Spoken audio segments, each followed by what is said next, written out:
Good evening and welcome to this June 23rd board meeting of the Akron Public School Board of Education. Dr. Thompson, roll call, please. Mr. Alexander. Present. Ms. Autry. Present. Ms. Hall. Present. Reverend Harrison. Present. Ms. Jackson. Present.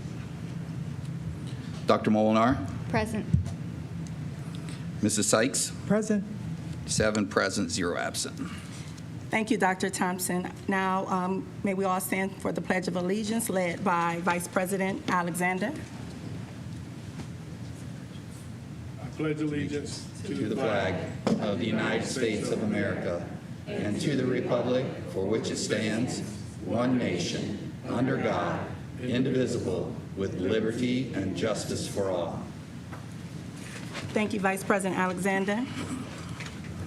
Next, we will have recognitions of distinguished employee emeritus certificates. The Superintendent Outley. Thank you. At your seats, each board member should have a Distinguished Employee Emeritus Award to give out this evening. We are recognizing our employees who retired during the 24-25 school year. These are the employees that had the most seniority or the most years of service within their category. So I will really turn it over to you to read your certificates. Thank you. Superintendent Member Molinar. The first certificate is for John Dombrowski.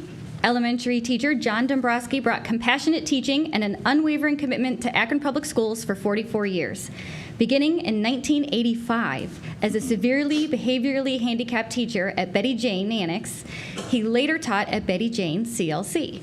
John, thank you for your incredible impact on students and staff alike. You've truly made a difference.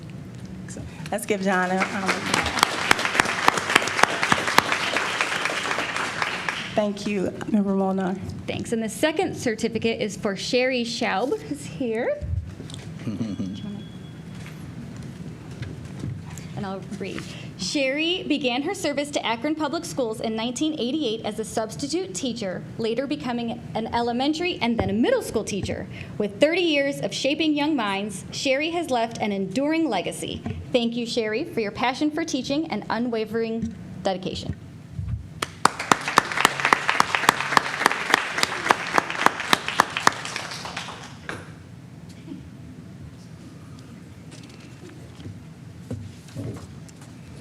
Thank you, Member Molinar. Next, Member Hall. Thank you, Madam Chair. Regina Warner. Is Regina here? Hi. Regina Warner joined Akron Public Schools in 1986 as a language arts teacher at Kenmore High School. In 1987, she moved to East High School, where she taught English until her retirement. Regina, your 39 years of service, inspiration, and commitment to excellence in education are deeply appreciated. Thank you. Yes.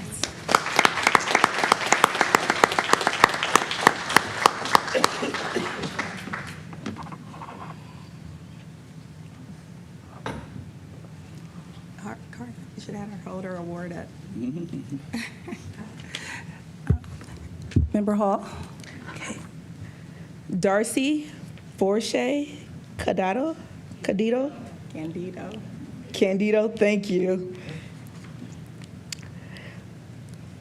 Darcy Forche Candido, okay. Dedicated 30 years to inspiring and leading within Akron Public Schools. Beginning her career in 1997 as a kindergarten teacher, she went on to become a literacy specialist, assistant principal, and finally, principal in 2011. Darcy, thank you for your passion and leadership in shaping the minds and futures of countless students and educators. Thank you so much. Excellent.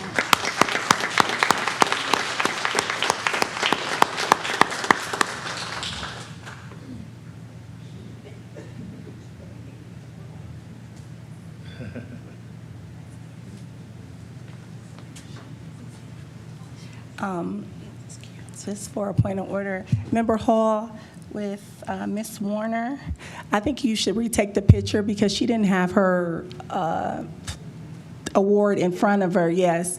So Ms. Carter, could you retake that? Just because we want to make sure if it's posted that is consistent. Thank you.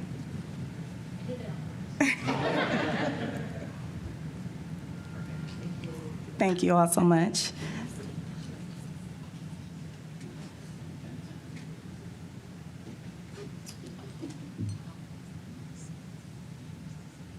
Okay, we'll come back to you. All right, Member Autry, please. Thank you, Madam President. Kelly Warner, counselor. Kelly Warner's journey with Akron Public Schools began in 1990 as a tutor. She later became a teacher and then, in 1999, a school counselor, providing wisdom and support to students for more than 3 decades. Thank you, Kelly, for your heartfelt commitment to student success and well-being over the past 30 years.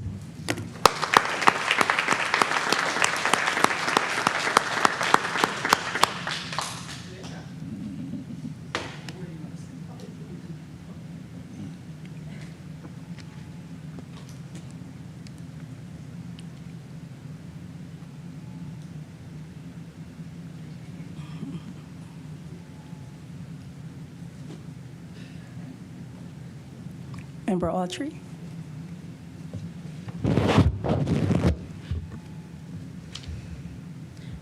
Renee Garrett, I understand she's not here this evening. Secretary 3. Renee Garrett began her career with Akron Public Schools in 1984 as a Typist 1 and steadily advanced to Typist 2 and then Secretary 3 in the Communications Department. Her 40 years of professional excellence and reliability have helped keep the district connected and informed. Thank you, Renee, for your extraordinary dedication and commitment to excellence. Thank you. Let's give her a round of applause. Thank you. Member Harrison. Thank you, Madam Chair. I have 2. I'll read the one. She's unable to be here today. Donnell McNary, custodian. Donnell McNary began her remarkable journey with Akron Public Schools in 1985 as a custodial worker at the administration building. In 1986, she brought her dedication to Litchfield before returning to the administration building in 2008. Her final years of service were spent at Props CLC, where she made a lasting impact until her retirement in March of 2025. The 40 years of unwavering commitment, Donnell has been steady, reliable presence in our district. Thank you, Donnell, for your years of service, your pride in your work, and for being such a valued part of the APS family. Yes.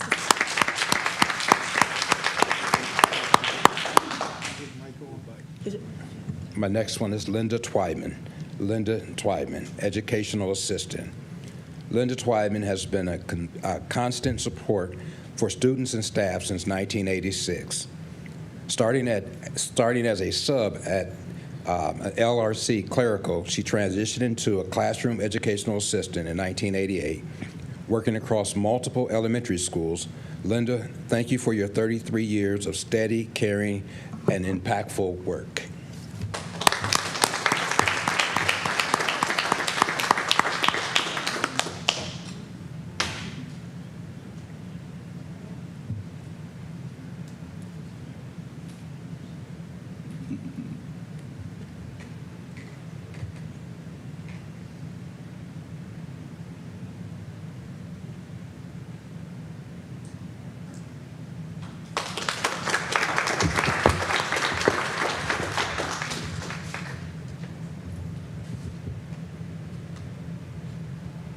Thank you, Member Harrison. Member Sykes. Thank you, Madam President. Madam President, members of the board and the community. It's my pleasure to highlight Kathy Allison tonight. Kathy could not be with us tonight. However, I would like you to know that she is in child nutrition. Kathy served Akron Public Schools with care and consistency for 33 years. Yeah. She began in 1992 as an elementary helper at Barrett Elementary and moved to secondary helper role at Higher and Elliott CLC. Thank you, Kathy, for your dedication to nourishing our students and supporting their daily learning environment. Kathy Ellison. And our final employee that we would like to recognize this evening is Jerry Usico. Jerry is here. Come on up, Jerry. I know you're out there someplace. I know you're there.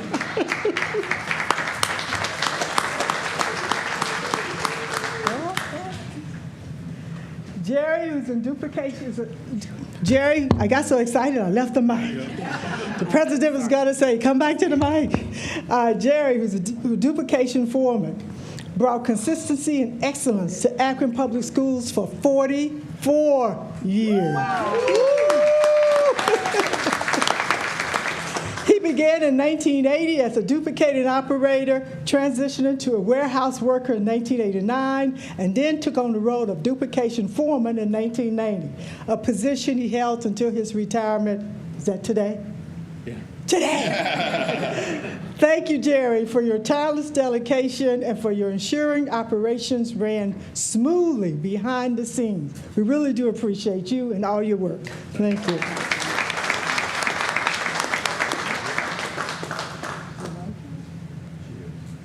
Wife?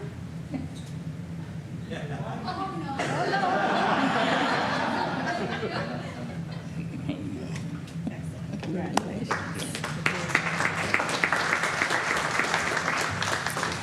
Next, for our final two award recipients for this evening, we'll have Vice President Alexander. Thank you, Madam President. Before I give my two, I got to say congratulations to Jerry. Jerry and I worked together for over 25 plus years and working in duplication and doing a lot for Akron Public Schools. He's helped our students, which is number one, and he's also helped our district. So Jerry, thank you. I have, who's not here this evening, Megan Mannion. Since 1991, Megan Mannion has made an indelible impact on Akron Public Schools. Starting as a sixth grade teacher, she rose through the ranks as assistant principal, and finally central office administrator, leading library, media, and grant services. With 33 years of steadfast service, we thank you, Megan, for your leadership, innovation, and enduring the support of our schools. Thank you, Megan.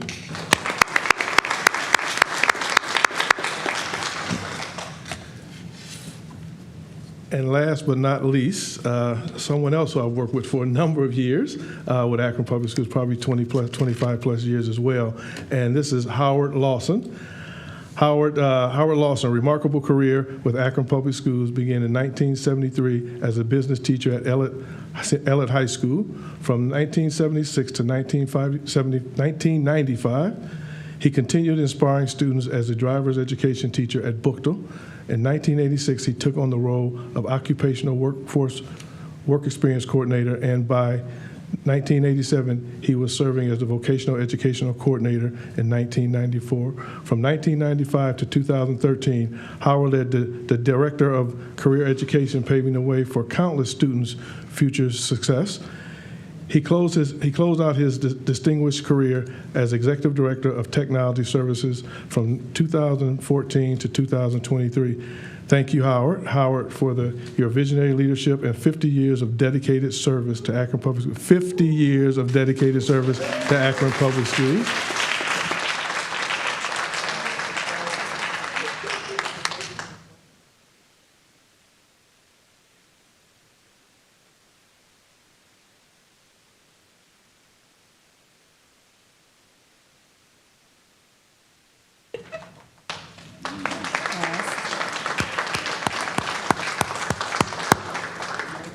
Again, on behalf of the Akron Public School Board, congratulations to you all, and we thank you for your steadfast commitment and service to the district. Superintendent?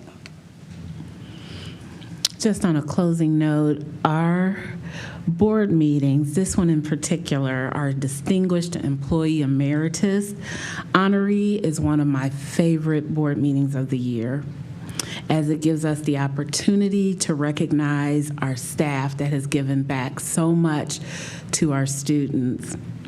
And it gives us the opportunity to recognize their dedication to our school community.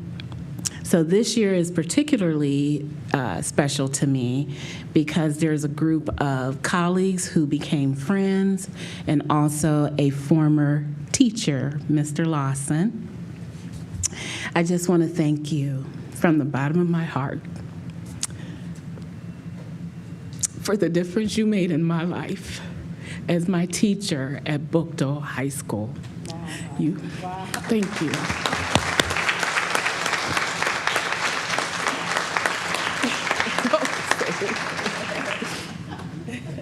You're not allowed to speak.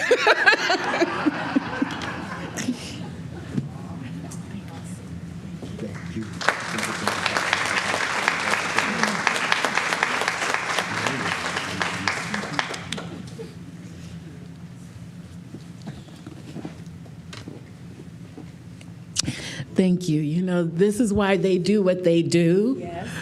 Because I was a student in that seat with ups and downs, and a staff member who saw more in me than I saw in myself. And so thank you for my journey. That's enough.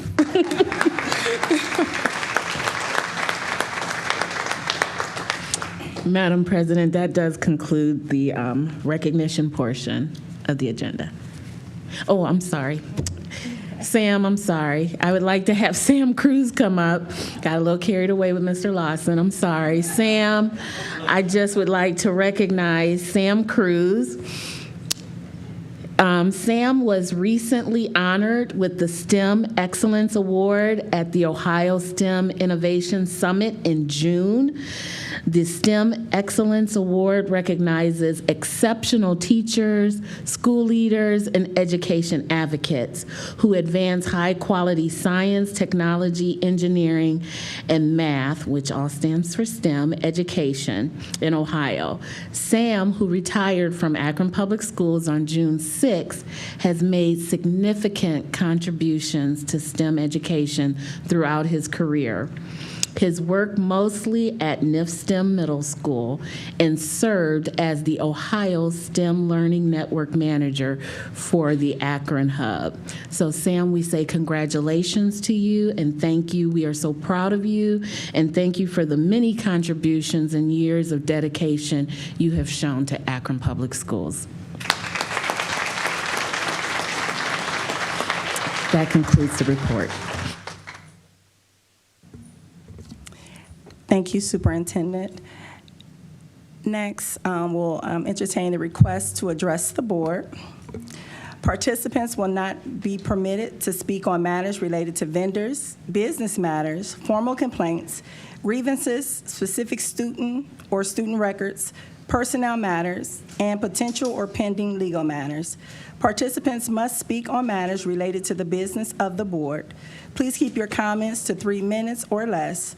The board will not respond, but will assign through the superintendent the appropriate person for follow-up. Please state your name and group affiliation. The first person we have to address the board is, I believe it's Eleni. I can't see the last name. Yes, please.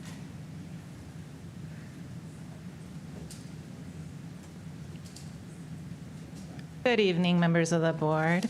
Thank you for the opportunity to speak in front of you this evening. I was out of the office all last week and did not prepare any comments, but I did catch the recording of the Finance Committee and just want to say thank you for all the additional work that the Finance Committee, APS staff, Dr. Thompson, and all the contractors have done to revisit how to make this project happen. And thank you for your public, voiced, and expressed commitment to the project as planned, building both Miller South and Pfeiffer on the former Kenmore High School site. That is all. Thank you. Could you say your name, please? Eleni Manosoyanakis with Better Kenmore CDC. Okay, thank you. Yeah. I just respect the name, so I want to make sure it's pronounced properly. I do have a little vignette. My first grade teacher had my last name as a pop quiz extra credit spelling item. There's one gentleman I grew up with that is his claim to fame, that he knows how to spell that last name by memory. Excellent. Thank you so much. Next, and we'll have Ms. Tina Boyce.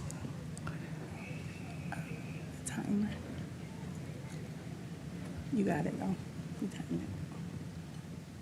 Good evening. Good evening. Thank you, Madam Chair Jackson, Superintendent Outley, and to the entire board. I, too, want to echo Eleni's thanks.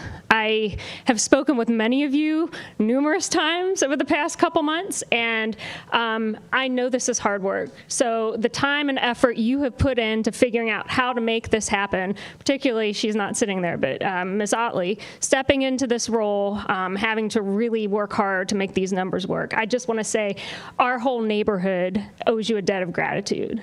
From the kids who showed up at Pfeiffer because they thought their school was closing this year.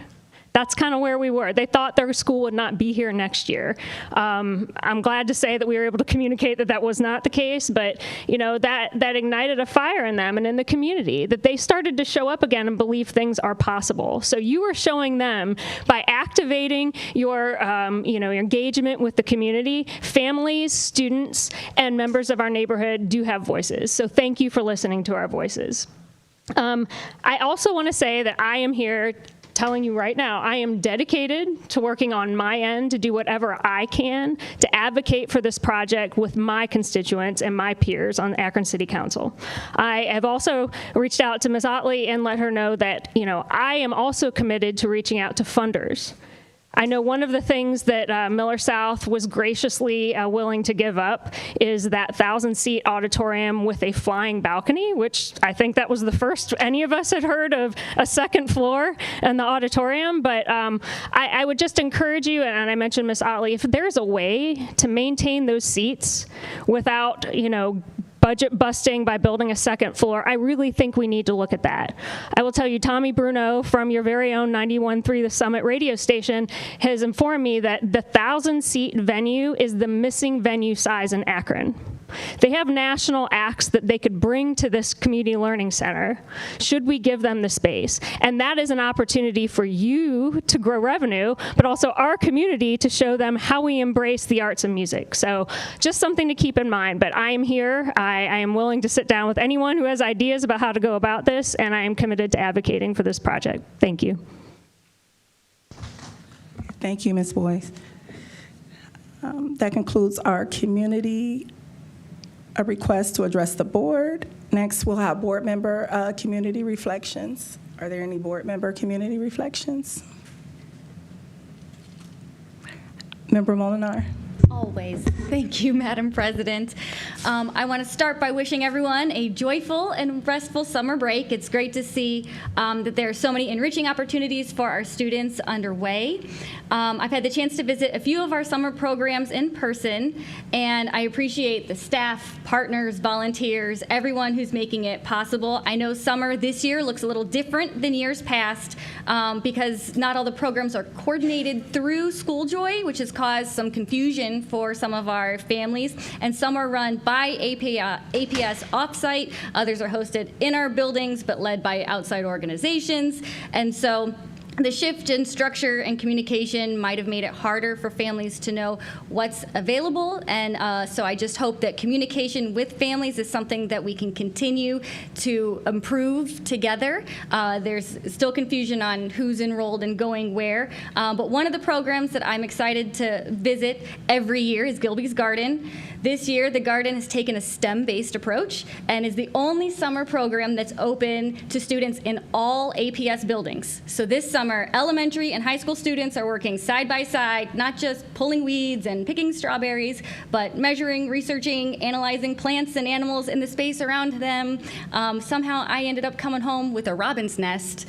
But it's a great example for hands-on, student-centered learning.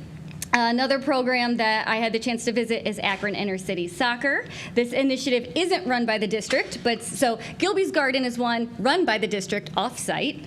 Akron Inner City Soccer is one not run by the district, but we hosted last year at Mason CLC, or last week at Mason CLC.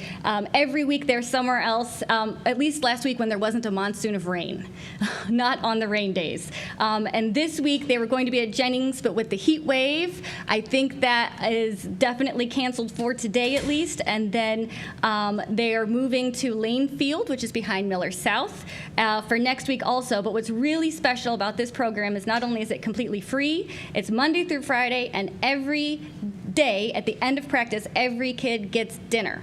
Every kid gets food, and on Wednesdays, every student gets a book, and on Fridays, they get a t-shirt and a soccer ball. So enrollment is still open, and so anyone who wants to come is usually welcome to join. So I encourage people to check it out and look into it. In addition to these programs, I know I have 1 minute left I'm trying to do here. I want to mention summer workbooks that were sent home with every student on the last day of school. I saw that there's a competition tied to these. My kids are going through their workbooks, so I saw the flyer here. But I hope to hear more from the board about when our first Student Success Committee meeting is, because I think this might be a wonderful idea to celebrate the winners at a Student Success Committee meeting whenever that happens. And then the very last thing is, in my last community reflection, I asked for an update on our student recruitment initiatives. And at another recent committee meeting, I asked for information. It was the committee meeting where we talked about community schoolyards with the Trust for Public Land. So I requested a list of our APS playgrounds that are open to the public. So now that it's summer break, many parents and families are looking for ways to get outside and stay active. So having a list of which playgrounds right now that we have access to and might be walkable, I think could go a long way in building stronger connections between our schools and our communities. So thank you. Thank you for that, Member Molnar. Are there any other board member reflections? Member Autry? Thank you, Madam President.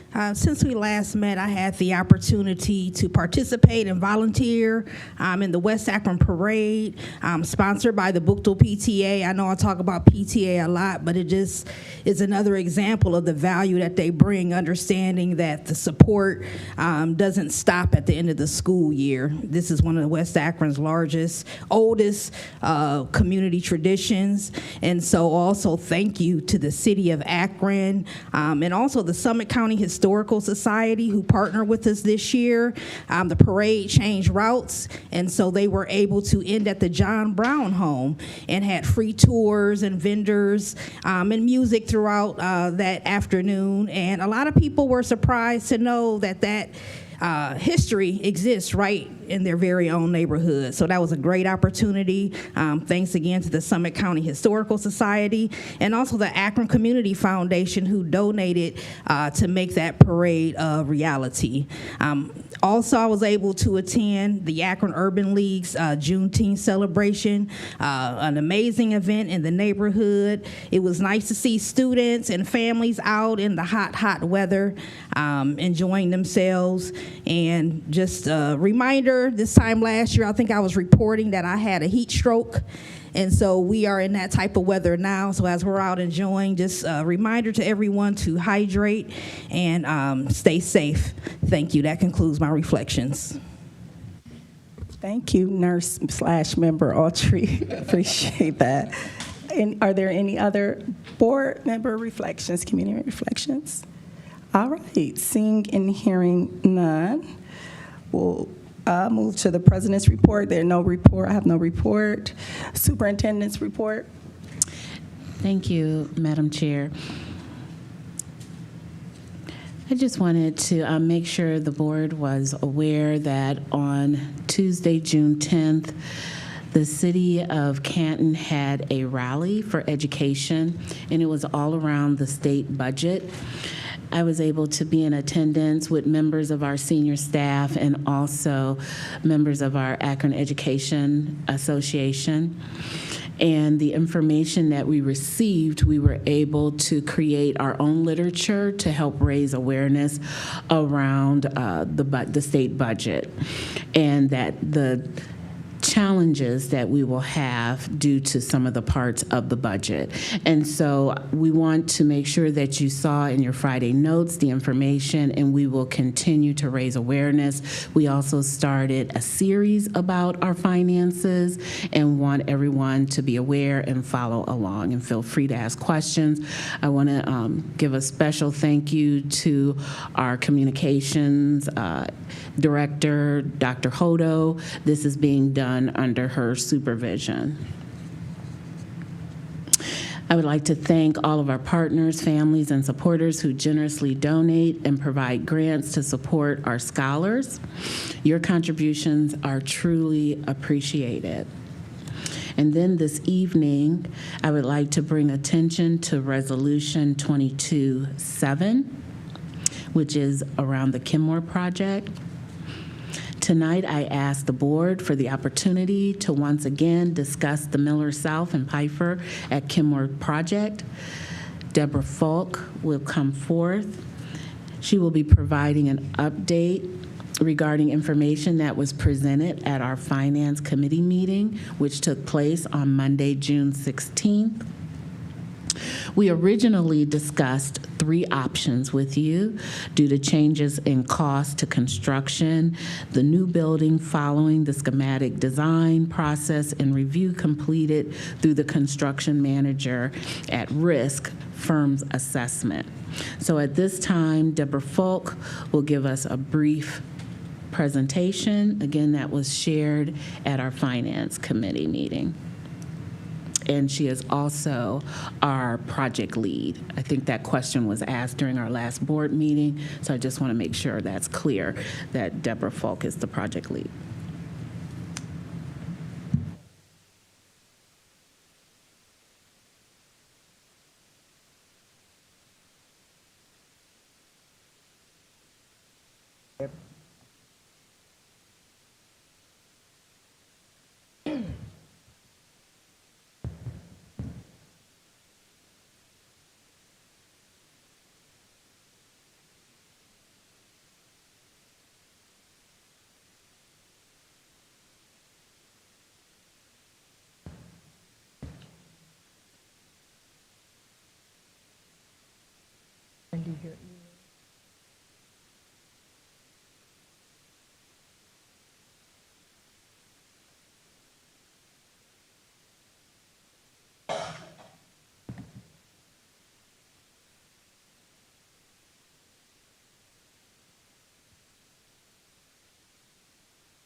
Okay, there it is.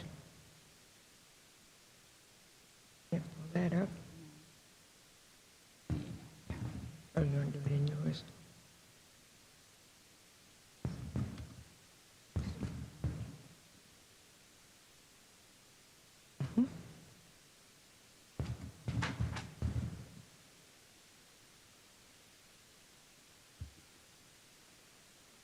I'll have your phone, do you? Yes.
All right, as they're figuring that out, we can come back to this point in the agenda and move, if you would like to move on, Superintendent.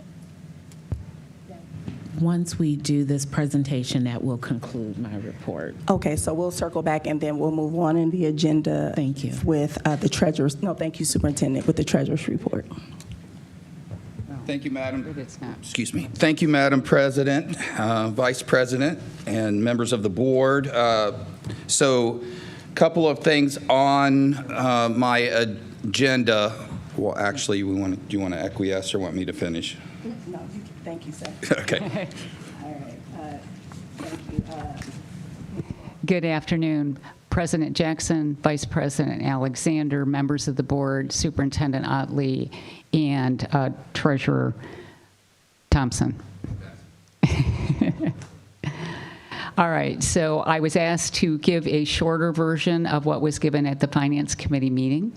So this is just a reminder that the board actually did approve this project on July 10th of 2025, and the original entire budget was $63 million. Of that, $2 million was to go for the demolition of Pfeiffer and Miller South, giving us a budget of $61 million. Excluding the initial cost of the abatement, demolition, design, the construction building budget was $54 million for a 156,000 square foot building to house our students from Pfeiffer and Miller South. This current schematic design increased to 169,764 feet and went up in price to $67 million through the meetings that the architects had with our staff, our families, our communities, our students. So this is what happened during the normal process, with an expected opening date to occur in August of 2028. So after we found this particular change happening, Ms. Otley and I started to meet with the team. We were out on June the 6th to meet with the team to start looking at what was called value engineering, which was to reduce the size under the current review, including staff meetings, to garner suggested changes. Our next steps will be to work with our vendors. Prime AE and Triad are the architects. Palmer Conservation is our owner's representatives. They are our eyes and ears to be through this whole process. For those of you who have been here for a number of years, we used to have an architectural office that had architects that actually did that kind of service for us. We do not have this particular process, so we hired an owner's representative, and CT Taylor was approved as the construction manager at risk, and they are going to adjust the current building plan to reduce its cost. To increase the funding support, as we are aware, the APS and the City of Akron's Joint Board of Review has been meeting, and it will determine through its meetings the allocation of the local fund initiatives, which Dr. Thompson has reviewed in the past as well. So our next steps are, as we presented through one of our original options, was what would happen to address the size and the budget. Option one was to continue the project as planned with the design adjustments and additional funds. Option two was to have our Pfeiffer students assigned to other APS schools within the Kenmore area, but to still build on the Kenmore site a building that would house Miller South on the Kenmore property. And then option three was the Pfeiffer students would be reassigned to other APS schools within the Kenmore area, review the Firestone Litchfield campus to add Miller South to this location site. So that were the options that are listed in the resolution for your consideration and determination tonight. If you have any questions, I could help, or Ms. Otley is more than happy to do so also. Thank you. Thank you, Ms. Falk. Are there any questions regarding the presentation for Ms. Falk? Vice President Alexander? Yes, I was wondering if we select, say, number one, and we know we don't really have the funds, will this be contingent building the building itself with the funds that we would have? because if we don't have the funds, I don't know where we get it from. So are we going to reduce the size of the building if they need to so we can get That is one of the considerations under value engineering, and that would be closer to trying to get you to the 54 million, which was the 40 million in COPS, which were put out on the market, the 15 million in ESSER, but that still included an original commitment from the previous city administration who said that they would consider helping us to take those LFI funds and maybe split it. So that would give you your 8 million to get you to your original 61. With the increase in square footage, that's where the additional 13 came in. But in listening carefully to the most recent joint board meeting, it appears that with an amendment to the agreement, which has us from 2003, having state funds, which needs not to be part of this particular item. There seems to be support among the city to still have that conversation with Dr. Thompson and Mr. Fricker's help to address what needs to be done, with the final determination may be that all funds that are resulted regarding the Steve, what's the term for the IRS? Arbitrage. Once the arbitrage is finished, then that might be funding that would come and meet more closely to give us the full amount, even though we would still make adjustments to the size. Thank you. Perfect. Thank you. Thank you, Ms. Falk. Are there any other additional questions for Ms. Falk before she takes her seat? Thank All you. right, seeing none, thank you. Excellent job, Ms. Falk. Thank you. Thank you. So at this time, during the division recommendations, resolutions, and motion, I'm asking that you consider the approval of item 22.7, resolution, to proceed to support the construction of a new school facility on the former site of the Kenmore High School, which is outlined as option number 1. This concludes the superintendent's report.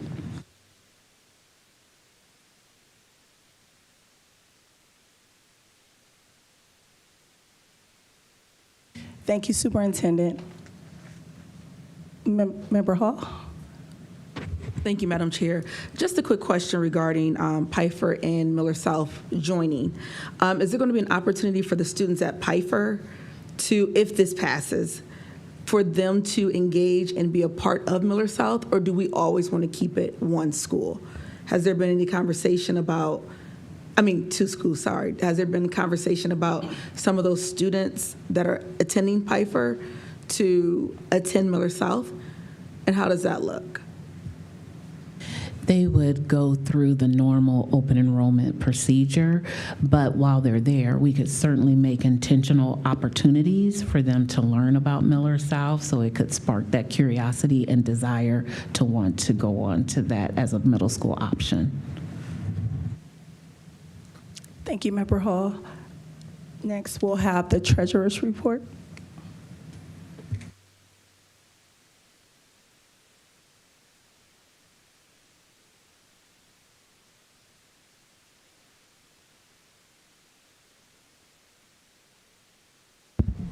Sorry, you're pulling that up for me. Well, as she's pulling up that report, I'm going to talk to you about 2 items that are on for your consideration, which are the appropriations, the final appropriations, and then the temporary appropriations. So again, what is an appropriations? It's your budget. So what we're doing right now, it's required by law. The appropriations, what gives myself, specifically the superintendent, the authority to spend money. It basically is what it's for. So the final appropriations are fiscal year 25. They all match. You have those in front of you in detail. It ensures a fair allocation of resources across different district priorities, so you can take a look at that and see where is the money being spent. And it is obviously very, very critical for financial planning to know where we're spending, what our history of spends are, and where and what projects are they going towards. And it ensures accountability, and what the state really looks critically at is the restricted state and federal funds. So those are looked at very closely. Everything's tied up in those final appropriations, fiscal year 25.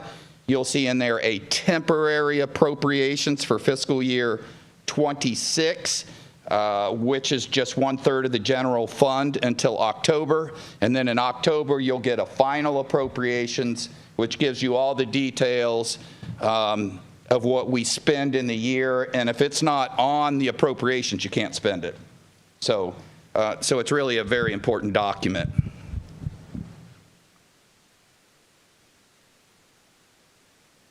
Okay, moving on. So this is new, and I'm going to give the abbreviated presentation on this because we covered it in the Finance Committee meeting. But it is a fiscal health indicator report. It's a summary. It ties, you'll see, very closely in with the fiscal oversight that the state provides. And so it's giving you some helpful indicators as a board, as an administration, to know what do we need to look at, what's our fiscal strengths, what's our fiscal weaknesses. So it is basically a physical, if you will. It is just like you would for your body, that's what it is, but it's finances. And how it works is just based on those financial statements. There are 15 indicators that they're taking a look at, and they give us a grade on it, essentially. And they analyze trends and ratios related to fund balances, revenues, expenditures, debt, assets, and basically our overall fitness, fiscal health.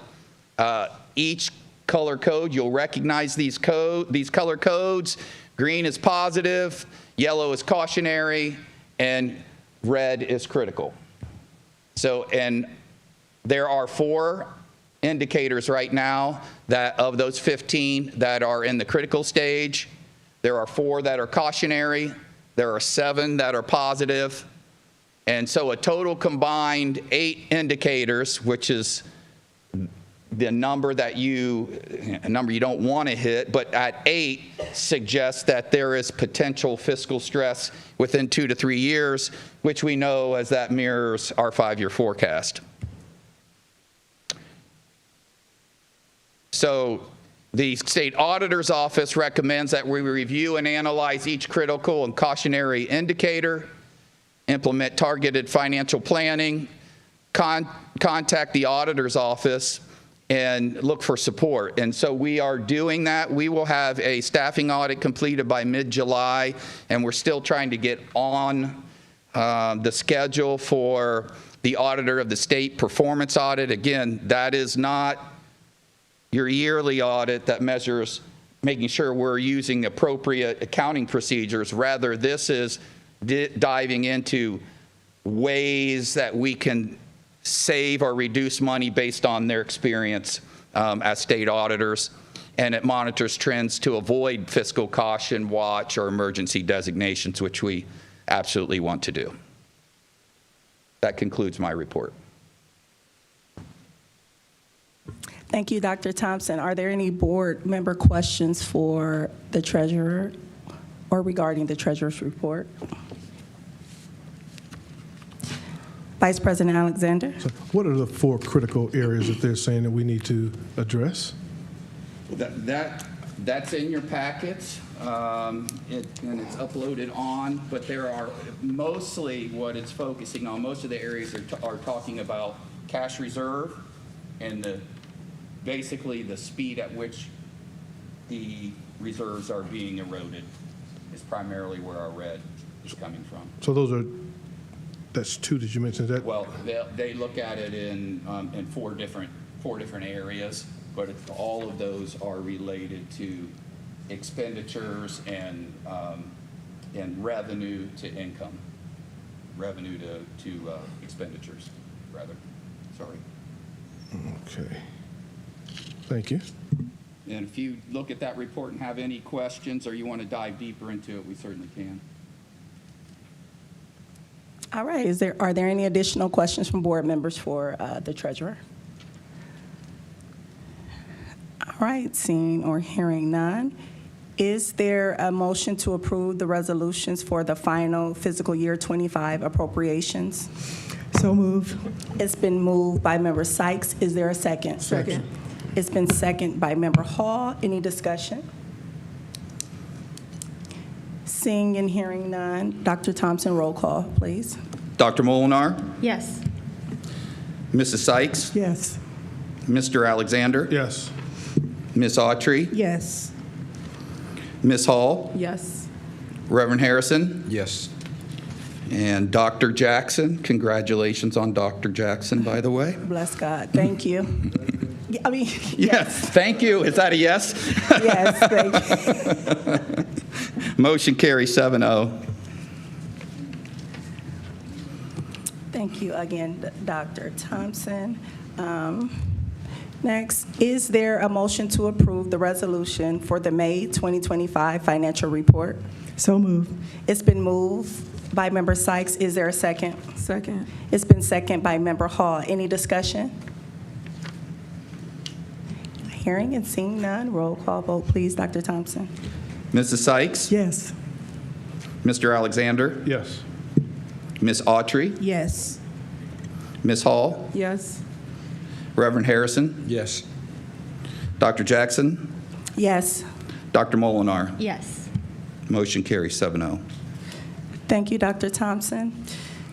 Next, is there approval of the temporary beginning fiscal 26 appropriations resolution? So move. It's been moved by Member Sykes. Is there a second? Second. It's been seconded by Member Harrison. Any discussions? Seeing and hearing none, Dr. Thompson, roll call, please. Mr. Alexander, Yes. Ms. Autry, Yes. Ms. Hall, Yes. Reverend Harrison, Yes. Dr. Jackson, Yes. Dr. Molinar, Yes. Mrs. Sykes. Yes. Motion carries 7-0. Thank you. Next is the approval of the cash transfers resolution. Is So- there a motion to approve the resolution for the cash transfers? So move. It's been moved by Member Sykes. Is there a second? Second. It's been seconded by Member Hall. Any discussion? Seeing and hearing none, Dr. Thompson, roll call, please. Ms. Autry, Yes. Ms. Hall, Yes. Reverend Harrison, Yes. Dr. Jackson, Yes. Dr. Molinar, Yes. Mrs. Sykes, Yes. Mr. Alexander. Yes. Motion carries 7-0. Thank you. Next is that we have the approval of our previous meeting minutes. First is from our special board meeting for the Joint Board of Review for June 6th of 2025. Is there a motion to approve the special board meeting minutes for the Joint Board of Review meeting on June 6th of this year? So moved. It's been moved by Member Harrison. Is there a second? Second. It's been seconded by Vice President Alexander. Any discussion?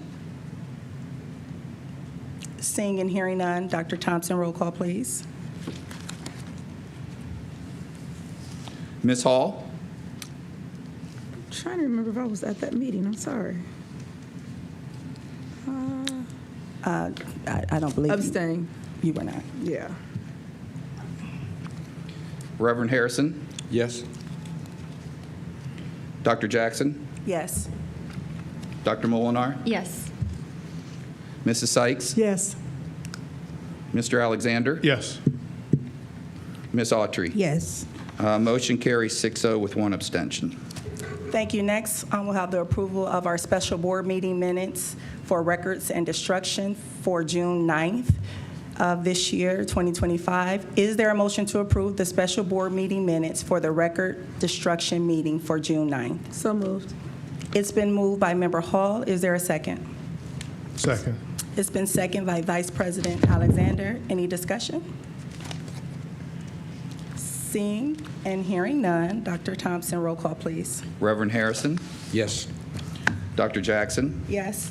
Dr. Molinar, Yes. Mrs. Sykes, Yes. Mr. Alexander, Yes. Ms. Autry, Yes. Ms. Hall. Yes. Motion carries 7-0. Thank you. And next, we'll have the approval of our regular board meeting minutes for the June 9th meeting of this year. Is there a motion to approve the regular board meeting minutes for June 9th of 2025? So moved. It's been moved by Member Hall. Is there a second? Second. It's been seconded by Member Autry. Any discussion?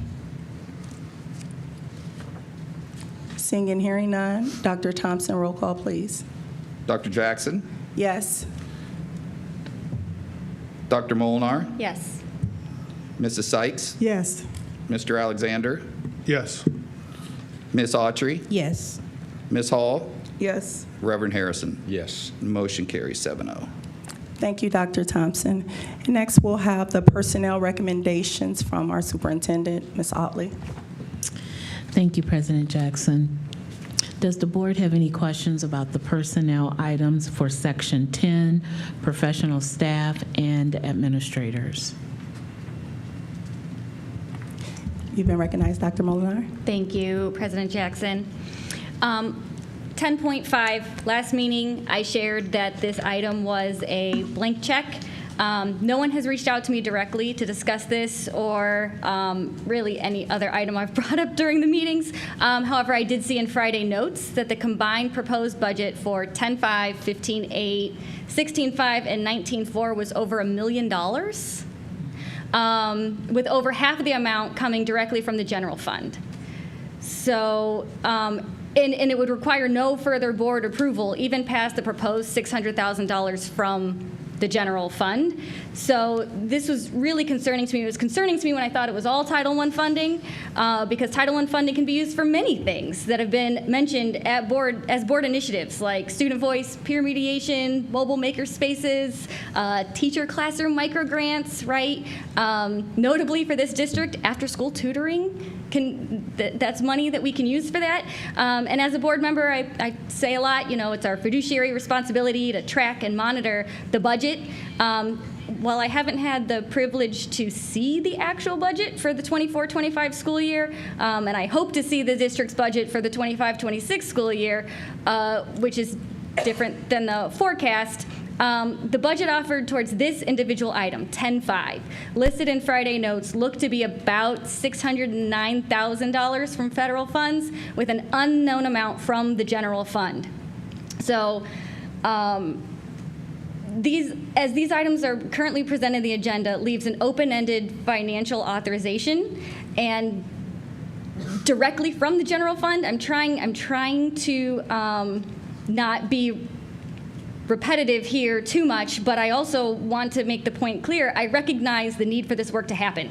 I acknowledge that similar actions have been approved like this in the past, but I think we have a responsibility to ensure greater transparency and accountability moving forward. And if we need more than $600,000 for extended time from the general fund, I don't mind, as a board member, approving a second item. And so I don't think 10.5, and as they stand, 10.5, 15.8, 16.5, and 19.4, as they stand, are, I cannot approve any of those as they stand. I wonder if we can make an amendment to each of these to at least put a dollar amount on them, so that way administration can move forward, but also within a boundary. So looking at what was proposed in Friday notes, I would like to propose an amendment to 10.5, because that's the one we're on right now, where it says, I wish to recommend that the board consent to the extended time employment of all present and future professional certificated staff for fiscal year 26 at the rate of $36.16 per hour as and when needed, and this is to add, not to exceed $610,000. Effective July 1, 25 through June 30, 26. This acknowledges the amount that administration has brought to us, but if they want to go above that amount, they would need to then get further board approval. Thank you, Dr. Molinar. So there is Dr. Molinar, you've made a motion to amend. Okay. So there's a motion on the floor to amend 10.5 currently with the necessary adjustments not to exceed a specific dollar amount. Is there a second on? Second. Okay, it's been moved by, the motion's been made by Dr. Molinar, seconded by Member Sykes. Any discussion? Member Harrison? Yeah, considering the motion, and it's what is asked for, and it says the motion is up to that amount, I would like to hear from the superintendent. Is that a reasonable amendment? Yeah. Thank you for that, Member Harrison. Superintendent? Yes, so thank you for your question, Member Molinar. What was included, you are correct, was the inside your Friday notes. One second, I'm sorry. Member Harrison was asking, just briefly, before you address Member Molinar, Member Molinar made a motion to amend 10.5 to say not to exceed, was it 610,000, Dr. Molinar?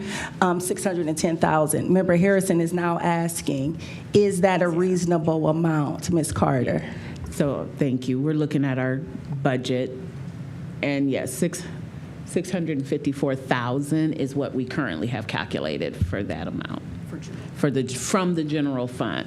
The Title I one is outlined for you. 600. So that answers your question. I thought. Okay, no. Yes, because Member Molnar made it to not exceed 610,000 before you have to come back to the board to get approval for additional funds. Member Harrison, for clarity, was trying to, what I understood, is trying to make sure, is that enough? Like, if this goes, is that, are you able to do that and then come back? Yes, Like, what we have outlined, yes. What I just said would be enough. If we could say that number again, 654,000? 4,000 per general fund. Right. 654. And I wasn't sure if, Madam Chair, I'm sorry, I didn't mean to interrupt you. Go ahead. I just wasn't sure if what I heard Member Molinar say was that correct amount.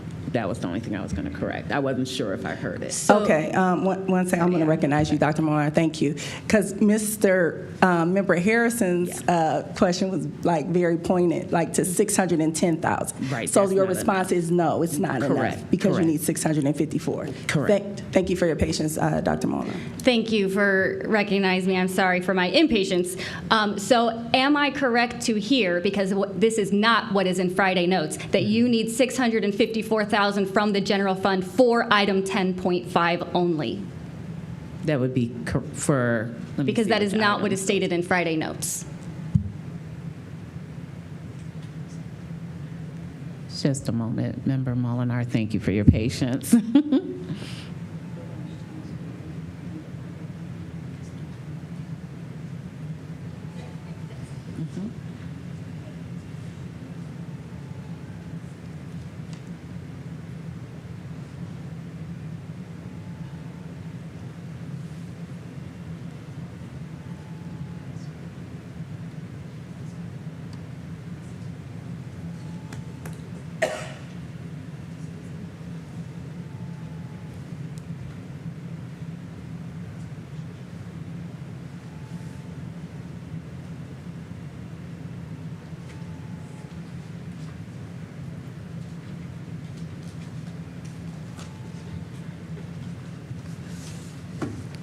I'm sorry, Ms. Carter, were you waiting to be called on to address the question?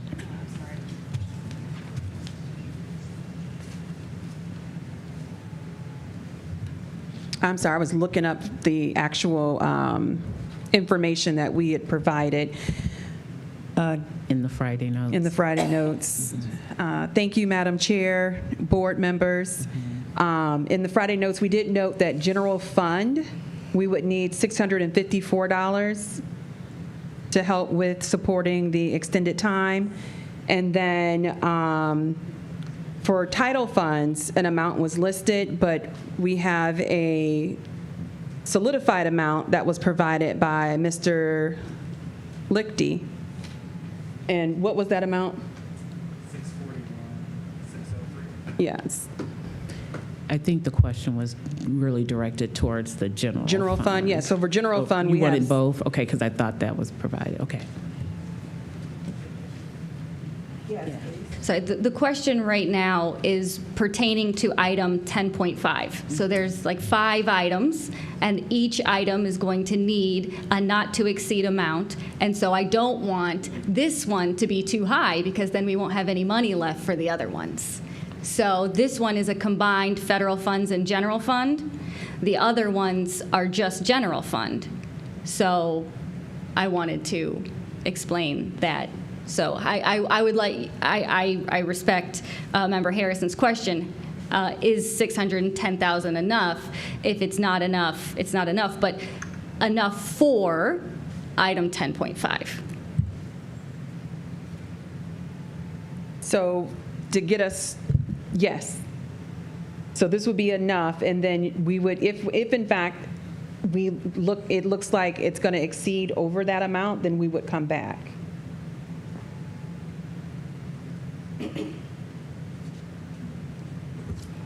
All right, so for 10.5, 600, the amended motion as Member Molinar has put on the floor would be appropriate then, because for 10.5, 610,000 is enough. I just want to restate that. 654, not to exceed 654, right? Okay. Yes, please, Dr. Molnar, and then Member So Hall. if you put all 654 on 10.5, Oh, I see there what you're won't be saying. any money left for any of the other ones. I see what you're saying. So you're saying, let's do 610 in this one, and then we'll disperse the rest amongst the others. So we could start with that. That would help get us through summer school programming, and then we could come back with some more definite amounts. I mean, we would just need to make sure we can keep our programming going, and then we could come back with some, with other numbers if needed. Correct, because right now we're trying to make payroll for the programming that's currently underway. And I think, I don't think we'll have another board meeting in time for that if we delay this. Right. All right, so we're going to have, and we need to come back to what Superintendent's saying, but Member Hall was waiting. Member Hall, you're recognized. Thank you, Madam President. Just for clarity, you're saying 610, they're saying no, they need 654. Would we just make it 654 because of the programming? And if they need more than that, can we, oh, I'm sorry, am I supposed to be talking to you, or can I talk to my colleagues? Or if need to go over 654, because I assume they all budgeted what was needed for this. And if it was to go over 654, then would they come back and ask for more if need be? Okay, I just also I want to just add for a point of clarification that Member Molnar is talking about one item, 10.5, and that is the out of school time, as I'm understanding. Is this correct? So she's just currently just for the out of school time, and then the other additional monies, that's extended time, sorry, thank you. Extended time, not out of school time. The extended time is all that she's addressing right now with 10.5. So just to reiterate, the follow-up, as I'm understanding Member Molnar stated, was, is 610,000 enough for the extended time? And then when I go through, I being Dr. Molnar, go through these other items, then you can explain to me where the money that's going on these other items that are a majority of general funds, because this is a mixture. So I just wanted to kind of set that up again, because it's like getting mixed up, I feel like, in a discussion. Member Hall. The reason why I asked that question was, if this right here extended time is 610, so you're telling me 44,000 is for all the other. You're going to be able to go through, because you had said, crap, sorry. 610 is just for 10.5. So everything else would be 44,000, because the way you explained it was if you needed 654,000, that would be for everything. Or is it just for 10.5? One second, Member Molnar. Could you answer Member Hall's question, Ms. Carter? Yes, so I was going off of what Dr. Molinar was asking, and I think she was saying, and clarify if I'm wrong, but Board Member Harrison stated that let's do 610 because we're going to have more items come up with extended time, and then we would do a not to exceed amount under those items. And then if we exceed the entire 654 as it relates to any of the items that come up under extended time, then we would come back and request an increase in extended time under the other items that are asking for extended time. But just for this 10.5, it sounds like Dr. Molinar is asking for it to not exceed $610 under $610,000 under general fund, and then we would look at the other extended time items and put a not to exceed amount. That's what it sounded like, but you would have to clarify. Okay. Are you finished with your follow-up? So, because I'm going to move to Dr. Molinar. Thank you. So to clarify and not to muddy the waters, because there are 3 other items, but this item of all 4 was the only one that was combined federal funds and general fund. All 3 of the other ones were just general fund. So I was offering 610 for this one, and for those of you mathing over in the corner here, so you know ahead of time, I was going to propose 200 for each of the other 3. Looking at what you gave for the budget, respecting what you offered us in Friday notes, I'm not trying to cut your costs. I'm just trying to identify the limit you self-proposed, but then acknowledge that limit here as a group. So if 610, 200, 200, and 200 is acceptable, that way we have an end cap. If 610, 200, 200, 200 is not acceptable, please let us know.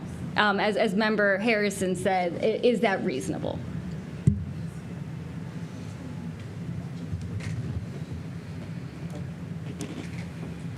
Madam, Yes. Madam Member President, Sykes. I think they're actually asking for the 654. They need the 654 and the 200, 200, 200. I think that's what the superintendent asked for.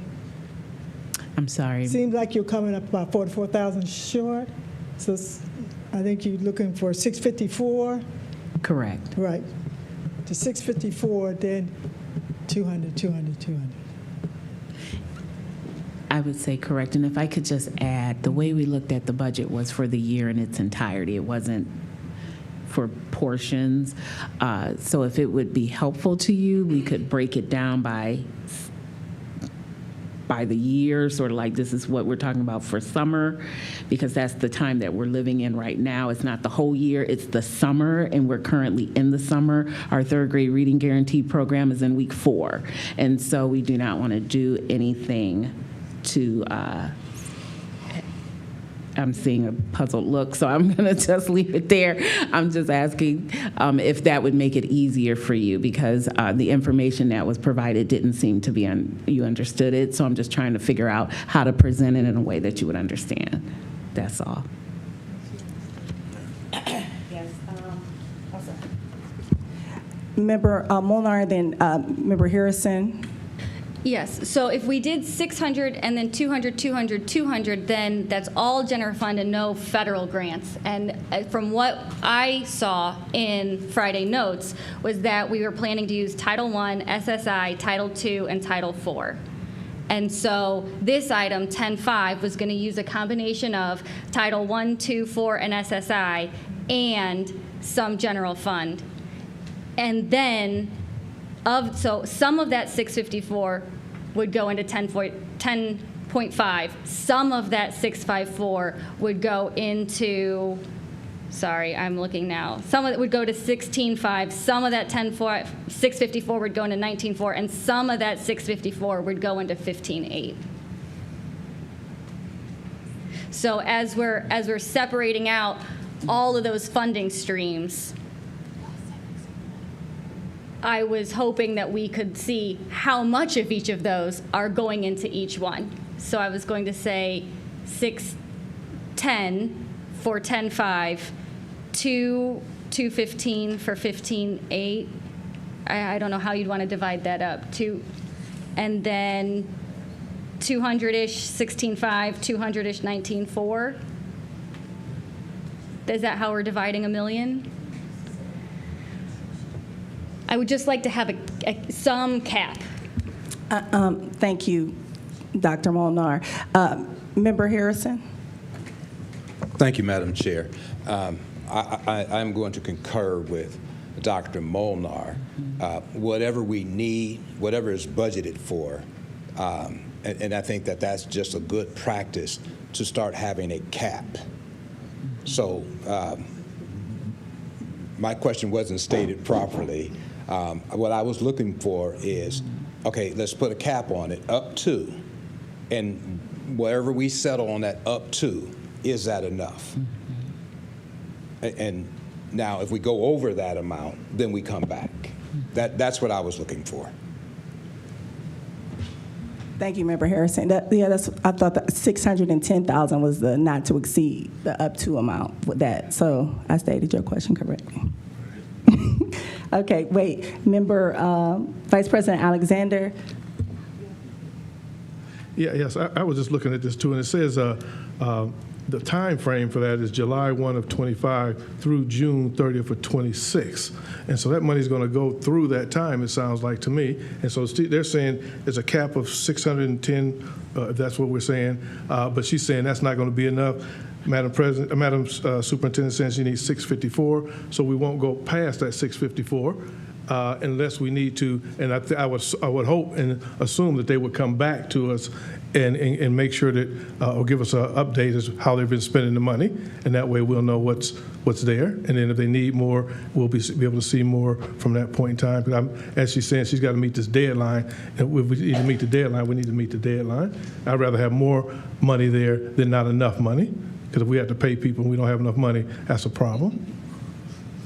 If I could just Yes, Superintendent. If I could just add also, something new that we are starting this year is meeting with each of our department leads to go over their budgets monthly. And so that will help us make sure that we're staying within the appropriation that was given to each of the departments. So they were given a budget. They sat with the treasurer. I went through them again, made some adjustments. And so the budgets are set. And I believe that was part of the appropriations that you just voted on. So you've already approved the budget. Now it's just how we're dividing it amongst the programming that's needed to keep the district moving forward. Thank you, Superintendent. So there is currently a motion on the floor that has not been seconded. The motion was made by, oh wait, I'm sorry, Member Sykes, I apologize. Member Sykes did second it. And that motion is to Member Molnar for 10.5. If you don't mind restating the motion. So the motion was to amend 10.5. I was on 16.5, so it's a different number now. Not to exceed. Not to exceed 610. So I'll read the whole thing. The whole thing would be, I wish to recommend that the board consent to the extended time employment of all present and future professional certificated staff for fiscal year 26 at the rate of $36.16 per hour as and when needed, not to exceed $610,000, effective July 1, 25 through June 30, 26. And that's just for 10.5. Yes.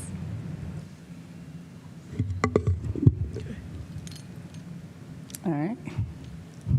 Now, we don't want to vote on this if y'all have some already, because we don't want to come back for a special meeting. So people who work in this department, if before we go through with this vote, if there's an issue that you foresee right now that this board should not make this decision, this is the time that we need to hear from you so that we do not have to come back and undo something. Yes, Keith, please, who is very excellent in this area. Thank you, Mr. Lee. Thank you, President Jackson, Superintendent, Treasurer. I passed some out, but I do have a document that we can check out.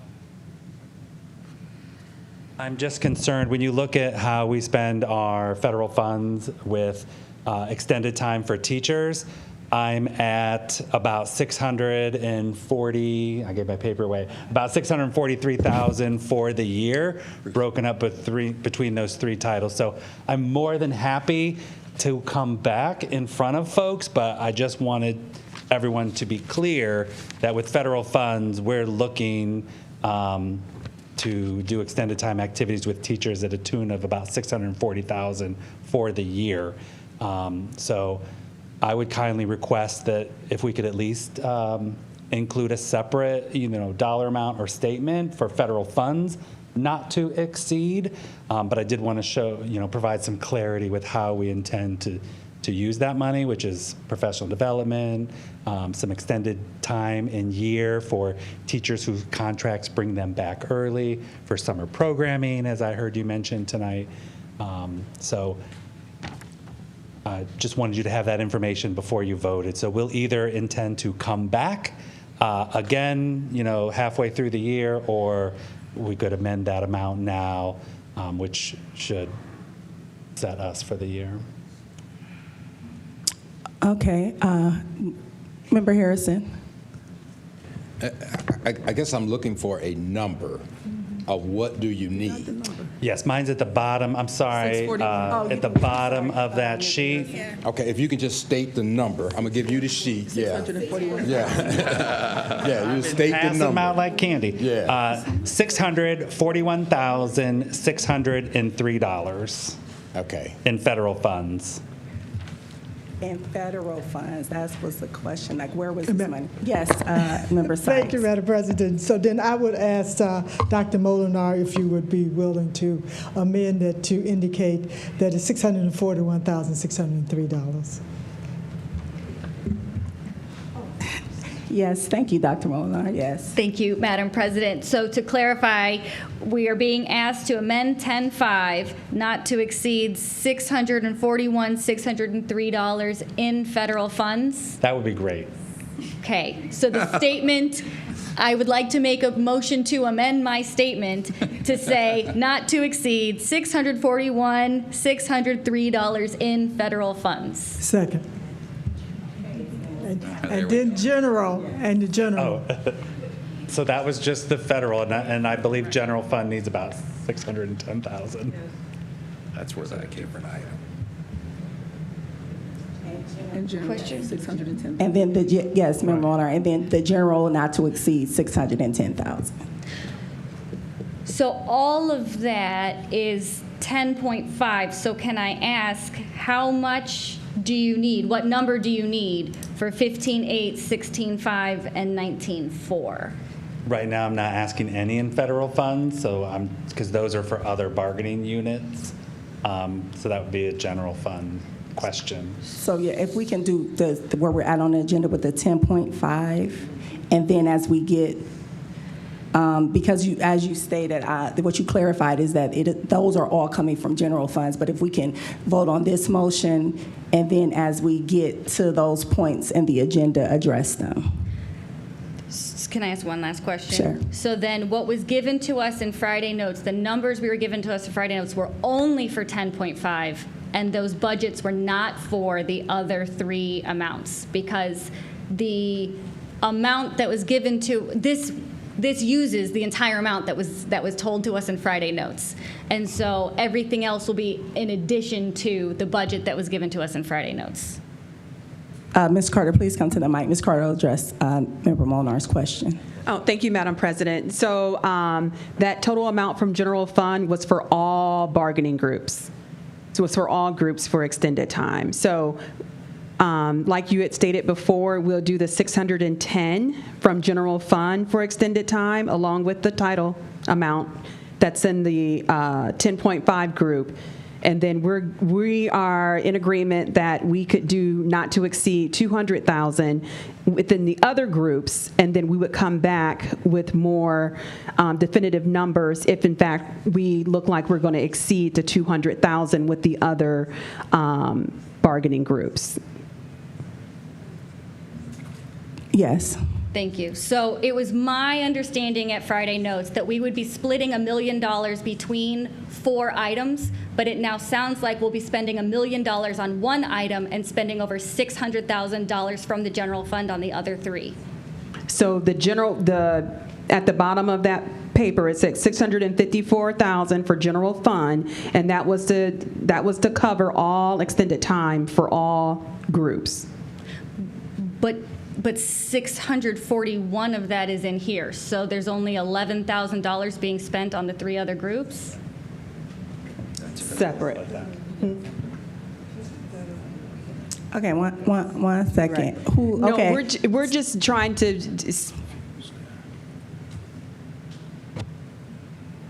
We had asked for 654 to be approved for extended time for all groups. I mean, like, we just gave you a number so that you would know what number we were not going to exceed, but it looks like we want to make it real specific as it relates to each item on the agenda.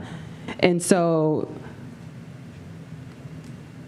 it sounds like you're proposing 610 to go under general funds, not to exceed general funds in 10.5.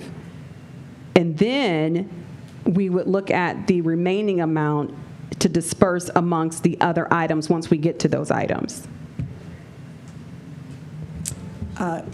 Yes, Member Molnar, and then we'll go to the additional questions, and then we'll call. So adding up the federal funds and the general fund, adding up every single dollar amount you gave us in Friday Notes was a little over $1.2 million. All of the items for all 4 was $1,263,353,000. What it sounds like from that $1.2 million, we're going to put 1.1 of that $1.2 million in 10.5. Is that correct? Yes, the majority of that amount goes in 10.5. So there will only be about $100,000 left from what you said. Okay. All right, Member, was it Hall or Alexander? Yes. This is starting to get real confusing. It sounds like to me what I heard is that 10.5 is going to be for extended time. That's federal dollars of $641,603. Then we go down to where was that number? 16.1, I think it is, and that's going to be out of the general fund, which is a total of 654. Is that correct, or am I wrong? 654,000 out of general fund. A general fund, right? Yes. And then the 6.41603 out of federal funds, right? For a total of 1.25603. Is that correct? Yes. So that's our number we're looking at as our total. Am I correct or am I wrong? I'm trying to figure this out myself now. That's what it sounds like, because Mr. Lickey came up here and he said that's going to be 641,603. Okay, that's extended time. Okay, and that's for the entire year of fiscal year of July 1 through June 30th of next year.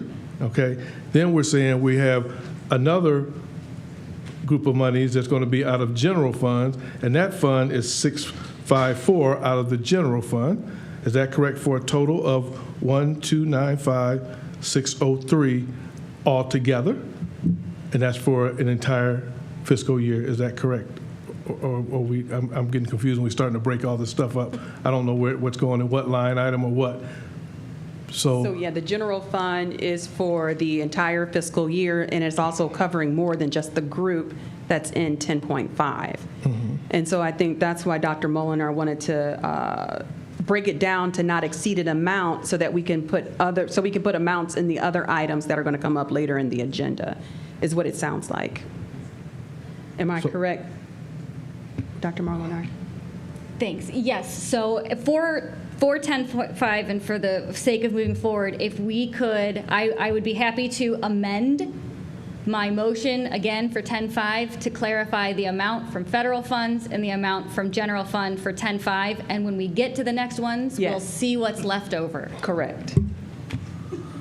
All right, thank you. So the motion is on the floor. It's been properly second, and the motion is on the floor with the $641,603 coming from title funds and $610,000 coming from general funds. Roll call vote, please, Dr. Thompson.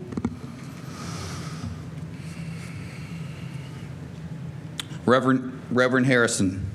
Yes. Ms. Hall? Yes. Ms. Autry? Yes. Mr. Alexander? I'm going to say no because I don't understand it all. No. Mrs. Sykes? Yes. Dr. Molinar? Yes. Dr. Jackson? Yes. Motion carries 6-1. Thank you, Dr. Thompson. Superintendent? Oh. What? We're still on 10 before you move on. Is that a question? 10. 10, what we just voted on? No. Okay. No. In section 10, so you have a question in section 10? Yeah, in section Yes, 10. Member Hall. I was like, wait a minute. No, section 10, where we have all of these resignations, we have about, it's like 10 or so more resignations. Just from listening to community and things like such, when we listen to a lot of people that were retiring today, being able to move up through the ranks, and we have some people that are resigning because they can't move up through the ranks, regardless if they have the qualifications. Not regardless, they have the qualifications. And I just want to because we are in an urban district and we have a lot of brown and black boys in our community that don't have role models as teachers, not a lot. I don't want to say they don't. There's not a lot of role models that look like them. And when we have employees that are trying to move up with the qualifications and we deny them from from having those positions, makes it hard for us to have our kids want to be teachers. And then these people move and go to other districts and get the position that they applied for here. So I just want us to be mindful when we're interviewing or we have teachers that we know have the skill sets. Let's look at that before denying them and give them also an opportunity, especially for our brown and black boys, to have mentors and teachers that look like them. Thank you. No, thank you, Member Hall. Dr. Thompson? We're on section 10. Are we calling for the, we had the motion on the floor, we had the discussion that we never voted on? Yeah, we need to vote on it's a motion on the floor. We have to deal with the motion before we move on. So we need to, excuse me, we need to deal with the motion that member, We already approved it. we did, oh, Lord. Yeah. So we have no motion on the floor right now. I didn't know we voted for 10 on 10.5 with the amendment, child. Yes. We did. It was all right. 6-1. 6-1, okay. Well, Moving forward. actually, I think the president is correct. We did vote on the amendment, which was 6-1, but we did not vote on the total True. piece of the resolution as amended. You're right. Yeah, You're right. You're right. Okay, here we go. Thank you, Member Sykes, for that. Wow. Okay, here we go. Reverend Harrison. Yes. Ms. Hall? Yes. Ms. Autry? Yes. Mr. Alexander? No. Mrs. Sykes? Yes. Dr. Molinar? Yes. And Dr. Jackson? Yes. Motion carries 6-1. Okay, and that's for 10. And Now that's we're good. 10.5. Now we're dealing with the balance of 10. All righty. Are there any questions about the personnel items for Section 11, miscellaneous? Member Harrison? Thank you, Madam Chair. I have a question about 11.2 and 11.9. 11.2, the administrative assistants, are those substitute principals or? Thank you for your question. Yes, in number 11.2, employment administrative specialist, these are former administrators who are retired and are asking to come back to be subs or work in that capacity. Okay. And 11.9, the natatorium staff. I see in 11.9, we have I'm assuming that's the pool at Firestone? Correct. Correct. This is for their personnel to do this one part. And how do we use that pool? I mean, does all schools have access to that? In the summertime, if I'm not mistaken, as long as it fits the schedule, yes, anybody can request. They just need to work with the personnel to make sure they fit the schedule, but the school has priority over it because of the swim team that's located there. Is there anything in particular that happened that I need to research? No, I just Okay. wondered. I just seen Yes. it on there. And Yes, just and wondered they if all also of our do students- community swims as well. Okay. Like there's a swim program, I would have to get the exact name of it, but they do offer it for the community to join, because I was going to sign my niece up. Okay, I'm sorry. Is it safe around water? Yeah, no, not that one. Oh, okay. That's another. That's through the YMCA. Okay, yes. Member Hall? Thank you, Madam President. I think I had asked that question when I first started, what Member Harrison asked about the pool. And I asked the question, was this open to all of our students to be able to, and I don't know if that was the same route that you were going, but all of our students being able to be a part of the swim team at Firestone? And I was told yes. So is it a no? Okay, for the swim team, you have to be a student at the Firestone? school to be during the year-round school program. Then I believe there's an extension of the school that's beyond the school day that other people can apply for. So if I'm not mistaken, it's two parts. Just a follow-up. Yes. Thank you, Madam President. See, when I asked this last year, my first year, I think it was probably like my second meeting, I had asked the question because, you know, Firestone is the only school with a pool. So if we have students that attend Elliott, Bookdo, East, Garfield, that swim, that's not a college and career pathway, swimming isn't. But it's something that the school has. And I was told that the students, here on the floor, that the students can be a part of the swim team from other schools because they're the only school with a pool. So that's incorrect then. Well, let me follow. I'm sorry. No, because I see Ms. Oh, okay. O'Grady. Okay, if Ms. Cole. But it's your discretion, Superintendent, if you No, want to call your no. employee. She knows something. Hey, come on now. With the Ohio High School Athletics Association, if your particular building does not offer a sport that you are interested in, and you are willing to meet the accommodations for where that team does practice. So since Firestone is the only one that has a swim team, if there's a student in another school that's willing to be at Firestone at 5 o'clock in the morning when they practice and those kind of things, as long as their school does not offer that sport, then they can do that. If your school offers that sport, you have to play for your particular school. Okay.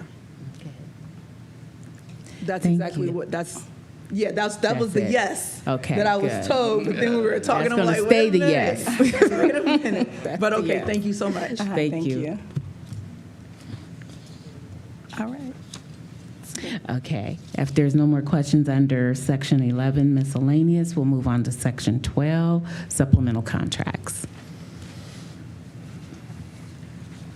Yes, Member Molnar. Sorry, I had a question still in section 11. Okay, thanks. So in 11.1, I see I thought it was 11.1, but now it is not 11.1. Sorry, I thought that was, I have the wrong section. That's okay. I'm sorry. I thought That's that was okay. the climate coaches. That's not 11. Okay. Just kidding. All right, thank you. Superintendent. Okay. No questions under section 12. We'll go to section 13, substitute teachers.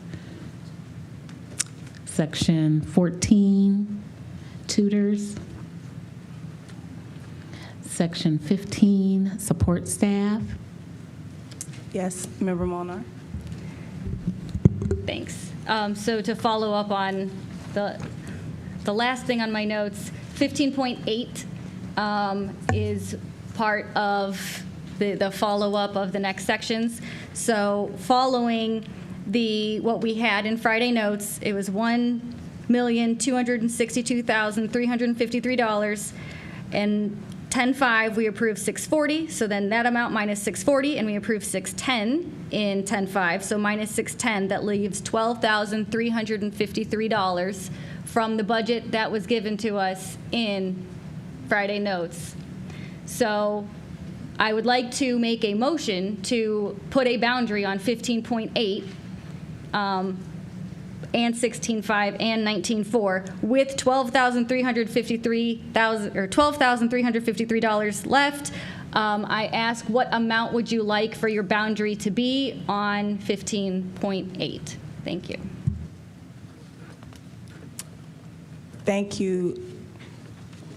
Thank you, Member Molnar. I wonder, I know earlier Member Sykes, when she was explaining 200. So I'm not, is anyone to add clarity to Member Molinar's question or statement as far as?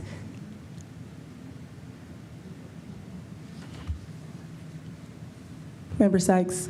Thank you, Madam President. Yes, I was saying 200,000 because Dr. Molinar indicated that that's what she was thinking, not to exceed 200,000 for 15.8, 16.5, and 19.4. Even though I understand you saying you don't see the funds there. I understand that, but I also understand the superintendent is saying that we need the funds. We need to do this. Yes, ma'am. Yeah. To come out of the general fund. Yes. Yes. And then, if I may. Yes. Yes, go ahead. If we could provide for you the actual, like we were saying, breakdown, so that you can see sort of like what Mr. Lichty did, so that you can have a clear understanding. I think that would be helpful for everyone, because we're just used to doing it this way, but I understand we can adjust. We're educators. We'll adjust to meet the needs, so we can outline it better for you. All right. Yes, Member Molnar. Thank you, and thank you. So to clarify, in 200, 200, and 200, we would be approving $600,000 over the $1.2 million that we were told on Friday. Because on Friday we were told $1.2 million, and so today I'm hearing we need 600 from the general fund on top of that. What? You have something to say, Dr. Thompson. Treasurer, yeah. Hopefully, to make this a little clearer, we're taking a pot of money and splitting it multiple ways when it's one pot of money. So what they're saying is they're going to use federal funds for that for 10.5 because you can only use federal funds for certain things, right? So Mr. Lichty keeps us out of trouble and makes sure we spend it correctly. So that part, he's saying this needs to go towards this area because that's a legal expenditure. All the rest of those dollars, what is it, $600 and something thousand, is for extended time across the entire district. Right. So to break it out into this group's 200 and this group's 155, Yeah. I guess we could probably ferret it out and try to figure out what that is, but it's coming from one funding source, not 5 different funding sources, or 4, or whatever that number is. So that, I think that's where we're running into trouble. But I understand what you're saying, which makes a lot of sense. What you're saying is cap overtime. That's basically what you're saying. I want to not to exceed on overtime or extended time. Makes sense. So you got a number in there already that you've not to exceed. And then you'll also approve the allocations for the fiscal year. You already did that tonight. Then you'll do the permanent appropriations in October, and it's also in there. And fiscal year 25 allocations budget, which you referenced earlier, it's there. It's always been there. It's on board docs. It's there. You just got to download it. Member Molnar, and you're recognizing then Member Harrison. Thank you. What I'm trying to do is get one single answer. It's not that I'm just trying to cap overtime. I just want to have one clear answer. And so Friday, well, last time we were here, we asked how much money, and in Friday notes, we were told $1.2 million, and now here we are, and we're at $1.8 million. I just want one answer, and that's really why I want to approve it, is because the answer keeps changing. And so if the answer is $1.8 million, then let's make the motion for $1.8 million. I came in at 1.2 because administration told me 1.2. Understood. Thank you, Dr. Molnar. Member Alexander, after Member Harrison, you're recognized. Yeah, thank you, Madam President. Okay, Member Vice President Alexander. This gets so confusing because we're moving so numbers around everywhere. But it seemed like we had, as I mentioned earlier, we had the federal funds of 641,063. Okay, that's one piece.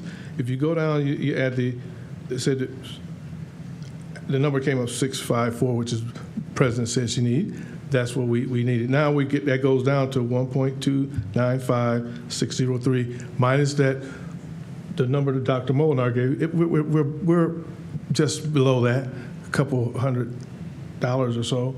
It sounds like that. So I'm just getting confused because we got these numbers, and those two numbers add up to the the 1.2 million, dollars. If you take the 641,603 and the 654 or whatever that number, 10 or whatever, now that comes down to $1.2 million. So that's where it's at. And the money's coming out of those two pots. One is extended, one is general fund. You add those two together, that's where your money's coming out of. Mr. Treasurer, if I'm wrong, let me know. Someone let me know. The Superintendent, are you finished, Vice President Allen? Sorry, Madam President, I'm done. Go. No, that's all right. Okay, Superintendent wanted to add some clarification. So the items that Mr. Lichty outlined is for the one section, the one item that you already voted on and did all, that for. And it's only using, he's outlined what pieces will be out of which type of federal funding. Are we okay with that so far? It's just the one item. I'm just asking all the members. Is that understood? So then there's the balance of all the rest of the money that you're speaking of goes across all the other line items that you were mentioning that's in the Friday notes. So now what you're saying is, can you go one more step and now break it into these different groups? And I said we could work on doing that for you. So I don't know if it's just easier to pass the amount and then we can come back with a clearer breakdown of the budget for you. But the amount that was asked for in the Friday notes is the amount that we're asking for today. Oh, so it's not an additional 8. So it's just 1.29. Correct. If we could just vote on what's in the Friday notes, then we can come back and prepare something a little more detailed for you. Okay, so I think that's where the unclarity was coming on, because it seems as though we were adding additional. No, we do not need to add funds additional to that 1.2 number, because how 10.5 was pulled out. Right. And so it seemed like, okay, all this money is on 10.5, But for clarity, I'd like the treasurer said, no, this money, even that money, is going to be spread out. Across these other categories, and I think that's what Mrs. Carter was trying to say. It's not just that one 10.5, it goes across all of them. I think that's where the Using the unreadiness for general me came, fund. because we said 10.5 specifically. But Member Harrison? The treasurer mentioned it's coming out of one pot. Can we get a number on the pot? Because I'm confused as far as where it's going. But if I can, are we at 1.2, the 1.8? If you just give me a number on the pot. Sure, it's 1.2 total expenditure. Okay. Half of that is federal dollars spent on, and that's why it had to be in a board agenda, because it's for a very specific purpose.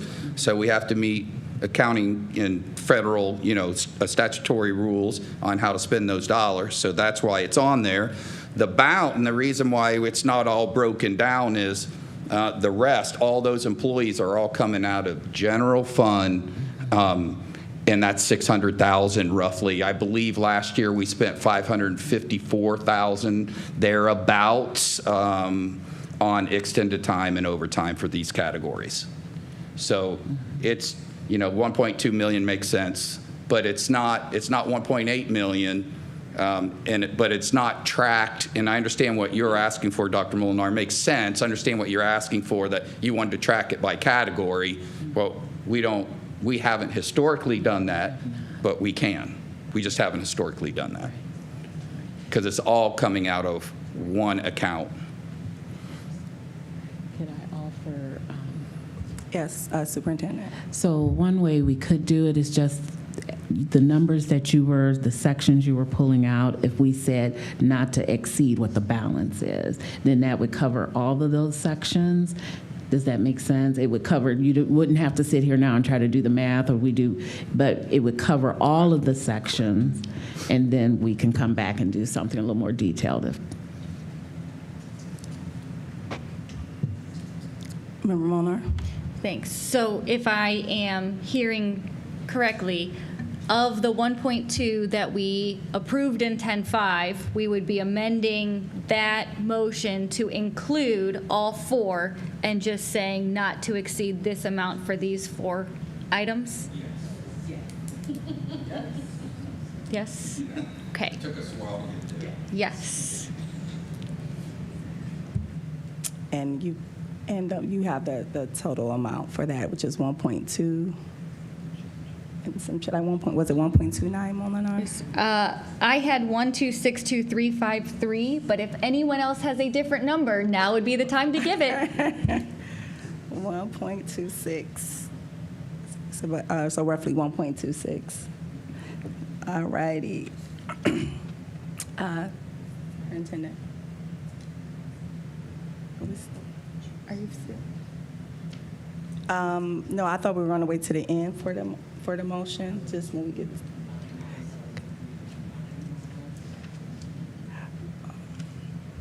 Okay, no, I think you're correct. Superintendent was just reminding me, we may need to do a motion to combine those. Yeah, not to exceed, but here's the thing. So it also is 19.4 is on here and 16.5. So it appears that once we get to the end for the vote, that at that time we can make the motion, because it will encompass all of those that's been pulled out for that total amount. All right. Okay, go ahead. Okay, I do believe we're on section 16, paraprofessionals.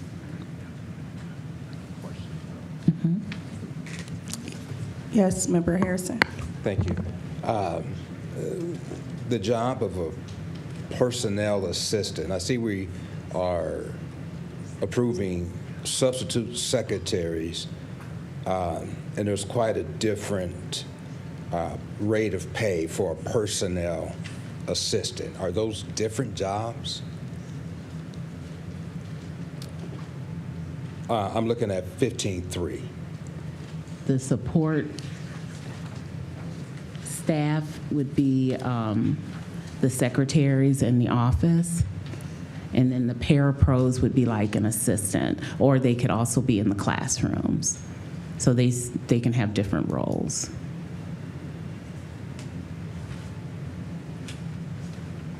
So support staff, secretaries, and the others are support like classroom assistant teachers or clerical in the office.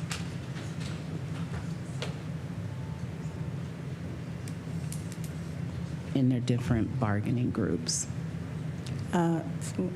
Superintendent, Ms. Carter is in the audience. I'm sorry, Ms. Carter?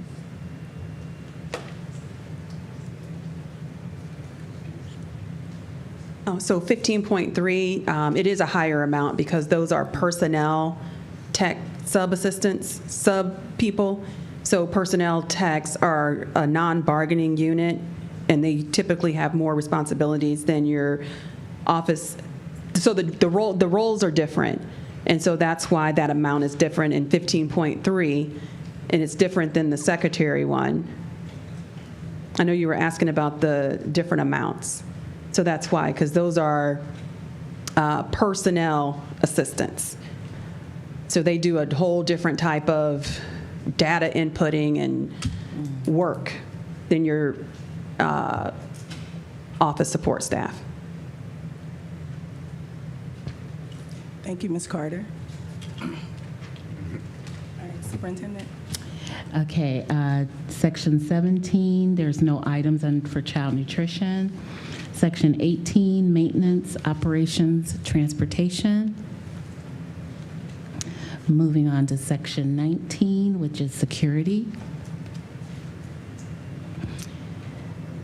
Oh, yes, Vice President Alexander. Yeah, I just wanted to make the comment on 19.1. Kenneth Anderson, who is a safety team member over at Firestone High School, he's probably going to be missed over there. He's been doing it for a long time. He's done a lot of work to help them there in that school, and he's going to retire, so we want to wish him a good retirement and hopefully enjoys the time. But he's put a lot of time in for our kids, and he's stopped a lot of things from occurring at that area over there. Thank you, Madam President. Thank you, Vice President Alexander. Okay, Section 20, students. Section 21, resolution MOU between APS and AACP. And 21.2, resolution education requirements for substitute teachers.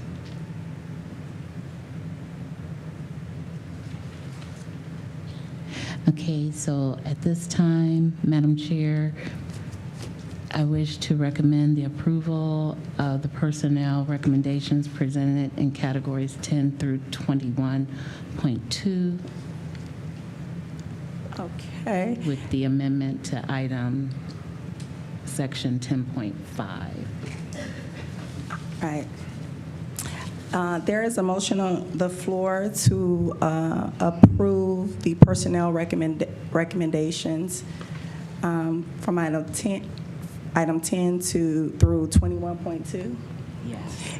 With the necessary amendments for items to include item 10.5, 15.8, 19.4, and 16.5, not to exceed $1.26 million.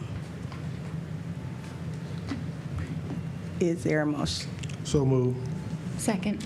Thank you. It's been moved by Member Alexander, second by Dr. Molinar. Any discussion? Seeing and hearing none, roll call vote, please. Dr. Molinar, Yes. Mrs. Sykes, Yes. Mr. Alexander, Yes. Ms. Autry, Yes. Ms. Hall, Yes. Reverend Harrison, Yes. Dr. Jackson. Yes. Motion carries 7-0. Thank you, Dr. Thompson, Superintendent.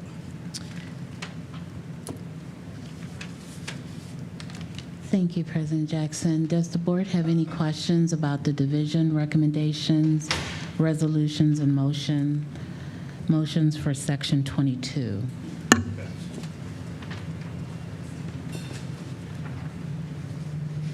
Madam President. Yes, Member Sykes. Thanks, Madam President, members of the board. I don't have a question, just a comment. As we look at Resolution 22.7 to proceed to support the construction of a new school facility on the former site of the Kenmore High School, option 1. As you heard from our superintendent and from our director, that they did make a presentation before the Finance Committee on last Monday, and I think that we talked about it in detail, and it appears that they have come up with a solution that is workable. And I would just remind everyone, as we talk about Kenmore and we talk about Miller South and we talk about Pfeiffer, that we're actually just talking about Akron Public Schools. I know that we tend to want to section off our community. This is Kenmore, and we want to make sure Kenmore is being treated properly. And this is Pfeiffer. We want to make sure Pfeiffer is being treated properly. This is Miller South, but we want to make sure Miller South is being treated properly. And I think that this board agrees with that, because we are Akron Public Schools and we want all of our schools to be treated properly, appropriately. And as we talk about the value engineering, we were sure to make sure from the engineers and from the presenters and from the manager of the project that we're not talking about reducing quality of anything as we look at our schools. We're talking about, when we originally started, it's just like anything else. We look at the pie in the sky and we ask for everything. And as we start to look at the value engineering, we realize that we could have everything, but a little bit reduced in a way, and that, yeah, we're not going to be able to have it exactly the way that we want it. But as the superintendent said, she was able to sit down with the treasurer and with the other individuals from the community and the schools to say, okay, we would like to have this, but we don't absolutely need this in order to make sure that our children are receiving the best education that they can and that we are getting the very best facilities that we can. And so that's what they came up with. So I want to thank the superintendent and the treasurer and all the staff for coming together to figure this out and to make the presentation to the Finance Committee on last Monday. And so the big difference is, as you heard from our director, that, the square footage change, which also includes the value engineering and different items that we can and cannot have in the schools.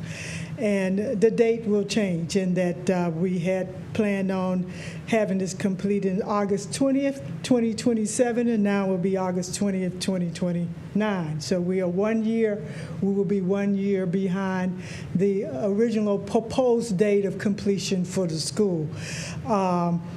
And of course, as we know, as we look at different projects that takes place, whether we're talking at our home or in our business or in our schools, we usually have to change the date one way or the other. But I, again, just want to say that the Finance Committee do support option 1, that we are excited about what's happening, the possibilities, that we're bringing everyone together. And as we talked, we don't want to ignore the fact that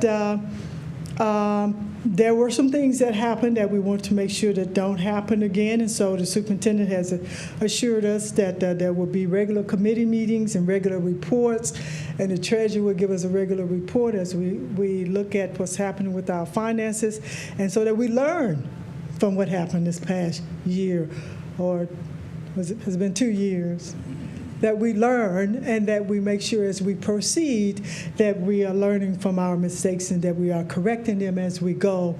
And I just want to thank the superintendent, all the staff, all the communities, and let Kenmore know, as all of the other schools, that you are a part of Akron Public Schools and that you have been treated the way that we expect all of our schools to be treated, all of our staff, all of our students, and that we are proceeding with the project. And no one could be any happier than we are that we are able to proceed with this project.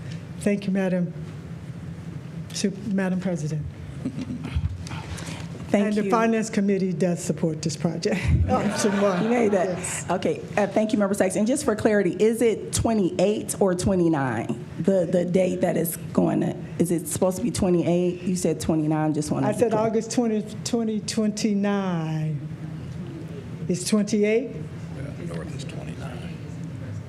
It's 28 that's in the resolution. Yes, 28. Okay.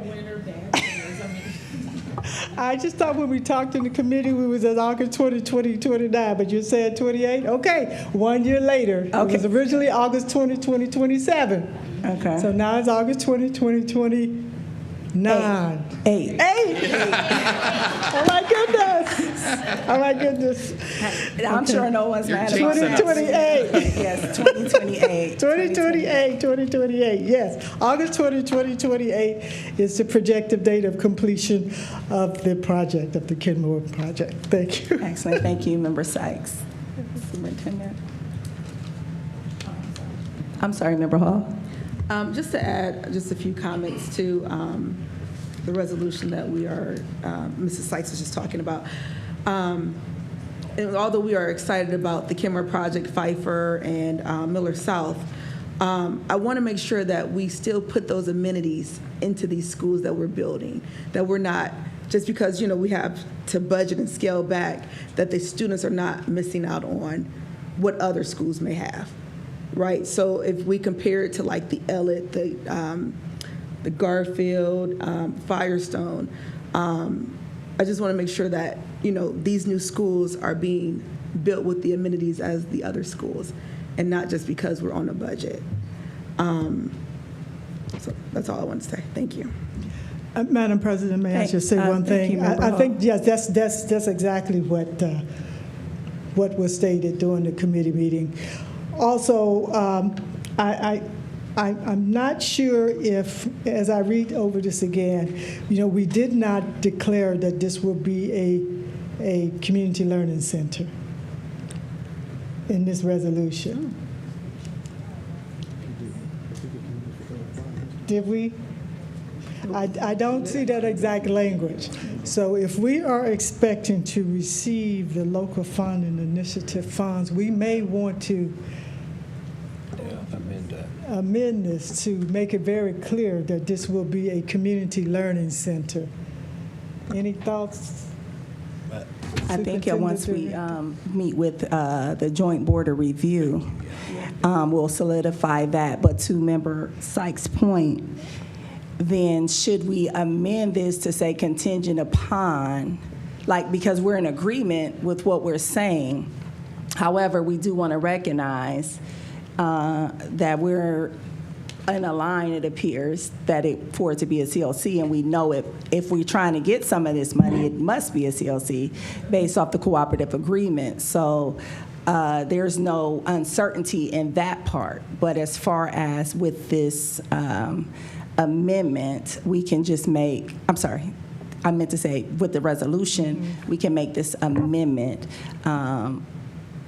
option 1 as a CLC, something along that lines, that agreement for option 1 as a CLC, and finish the other wording that's in the resolution is what I'm agreeing, unless it's unreadiness about that. Member Harrison. Yeah. Thank you, Madam Chair. To get any of the money, it has to be a CLC. So if we're talking about, to get any portion of the money, the school has to be a CLC because it was passed as such. Yeah. And so I think to amend the motion is appropriate to just indicate that it will be a CLC because of the LFI money. Yes. Thank you. I think we're all in agreement with that. Vice President Alexander? Yeah. I was wondering, do we have to do that? Because it says in there LFI funds. If you take LFI funds, it has to be a CLC, which is what Pastor Harrison is saying. Do we need to amend it? I'm sorry. Yeah, I would say yes for clarity. Okay. All right. Because even though we're saying LFI fund, we want to we don't want any unnecessary hiccups. Right. It's better to overstand than just not. That's all I believe is in good order. Yes. Superintendent. Could I suggest where it says in section 2 for the construction of a new school facility, what if we add a CLC, a new CLC facility, because we know a CLC is a school. Good. That's good, Superintendent. So the superintendent helped to make the edit to the language so that we read it right. Member Hall? I think I would say we should amend it because, again, like presented last board meeting, we threw that money in on the screen when the treasurer was doing his report for the $17 million. And we don't have a yes yet. We don't have anything in writing saying that that money is ours. So if we're going to make it a CLC, we need to say we're going to make it a CLC with or without the funds, not depending on the funds. Because again, we don't have a yes. So are we going to make it a CLC? I know I've asked that before. You know, we even gotten to this point where we're going to make the Kenmore or the Miller South or whatever and North. Are we going to make that a CLC? So I think we should say yes, we're going to do that regardless if we're going to get the money or not. Madam President, I'd like to offer an amendment on the option 3rd line, regarding available LFI funds to complete the project, comma, as a CLC, comma, then demolition of the current KHS building in fall 2025. So to just simply add as a CLC. 3rd line after the word project, and then comma. Is that what you have? Do you see that? Continue the project as planned with adjustments to decrease the square footage and cost, and work with the City of Akron regarding available LFI funds to complete the project, comma, as a CLC, comma, demolition of the current KHS building in the fall of 2025, and et cetera. So that would be the amendment. Okay. All right. Member Sykes has made a motion to amend the resolution as she stated. Is there a second? Second. It's been seconded by Member Vice President Alexander. Any discussion? No, because I think we discussed it. Superintendent? Could I just also, again, recommend in Section 2, instead of referring to it as a school, to refer to it as a CLC, because I just think the two would go together better that way. Yeah. So there's no question it's a CLC. Just on the 3rd line under Section 2, it says plan for the construction of a new, instead of school, say CLC facility. The construction of a new school facility. Section 2, new school, new CLC Section facility. 2. Yeah. The construction of a new CLC school Ms. Falk? facility at the former. Just a new CLC facility. Ms. Falk, you can come up to the mic, Ms. Falk. Fort Worth. Are you talking option 2? No, we're on option 1. Okay. Section 2 of the Section- resolution. We're selecting option 1. Okay. And so we're just on section 2 to Okay. make sure it's coherent, the CLC language. Oh. Okay, thank you. I was looking at something else. I apologize. No, that's all right. We just want to be clear because we don't want any more meetings. Working meeting. It's a working meeting. Yeah, that's fine. We better get it right while we're here and not have to try to come back and fix something. Amen. I mean, correct. All right. Okay, now we need, Alexander, so yeah, it's been second with the additional amendment Right. made by the superintendent, all things constant made by Member Sykes. It's been seconded by Member Hall. Alexander Hall. Hall just said yes because she seconded the new. Just didn't hear it. I'll do the second one once we vote on this one. All right.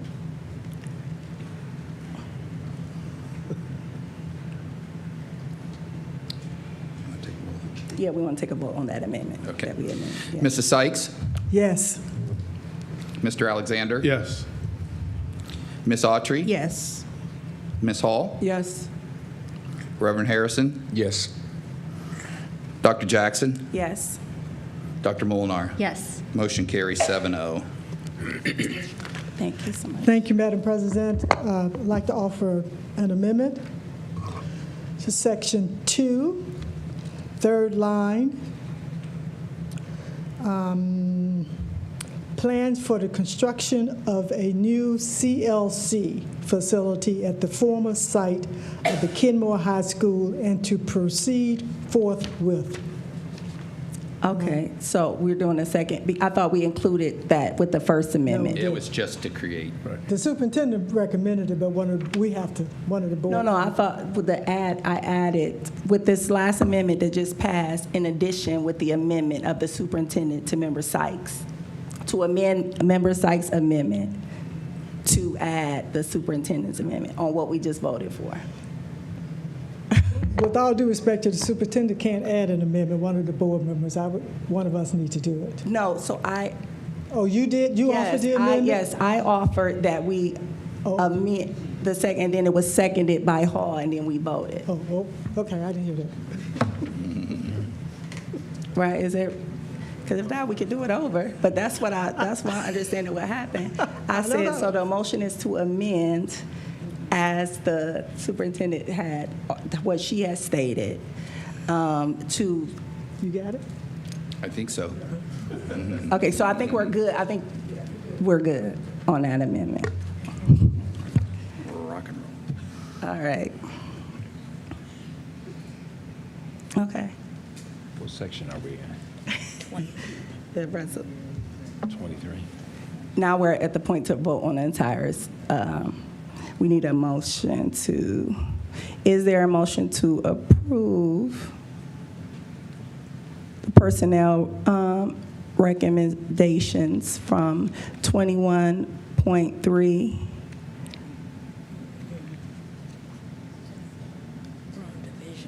The division. I'm sorry. The division. I'm sorry, on division recommendations for resolution and motions. I move to approve the division of recommendations in section 22, including the 2 amendments that we just made. Excellent, thank you, Dr. Molinar. We rolling. Yes. Second. Okay, it's been moved, properly moved by Member Molinar and seconded by Member Hall. Any discussion? Member Autry. Thank you, Madam President. I just wanted to quickly, speaking of COCs, included under the division recommendations is the approval of the new COC rental handbook, and I know we mentioned it at the last meeting. Just wanted to acknowledge it again and thank the team who put all of that together to make this process better for our community members. And I know it's an ongoing work, so I just wanted to acknowledge that. Also, I wanted to acknowledge the textbook adoptions, all the teams that put all of that together. I know the staff members put in a lot of time to make that happen. We're finally voting on that tonight. And then again, acknowledging we're approving this contract for John R. Buchtel COC press box replacement project. So I'm happy to see that before us today. Thank you. Thank you, Member Autry. Any other discussion? All right, seeing and hearing none. Dr. Thompson. Dr. Molinar. Yes. Dr. Jackson. Yes. Reverend Harrison. Yes. Ms. Hall. Abstain from 22.4, yes to the balance. Ms. Autry. Yes. Mr. Alexander. Yes. Mrs. Sykes. Yes. Motion withhold less 22.4 is 6-0 with 1 abstention. The balance is 7-0. Thank you, Dr. Thompson. Next, we have business affairs recommendations. Superintendent Otley. Thank you, President Jackson. Does the board have any questions for section 23? Yes, Member Harrison. Thank you, Madam Chair. Question for 23.4, the bleacher preventive maintenance work. The contract for that particular, we are paying for preventive maintenance work on the bleachers, and I know a few years ago we had bleachers that were condemned.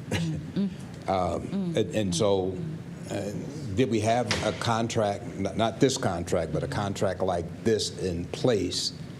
And I guess I would say, if so, how did they get into such a state of disrepair And if not, is this the reason that we have this contract? Kim Moore. Yes. Thank Ms. Folk, if you can come to address Member Harrison's question, please.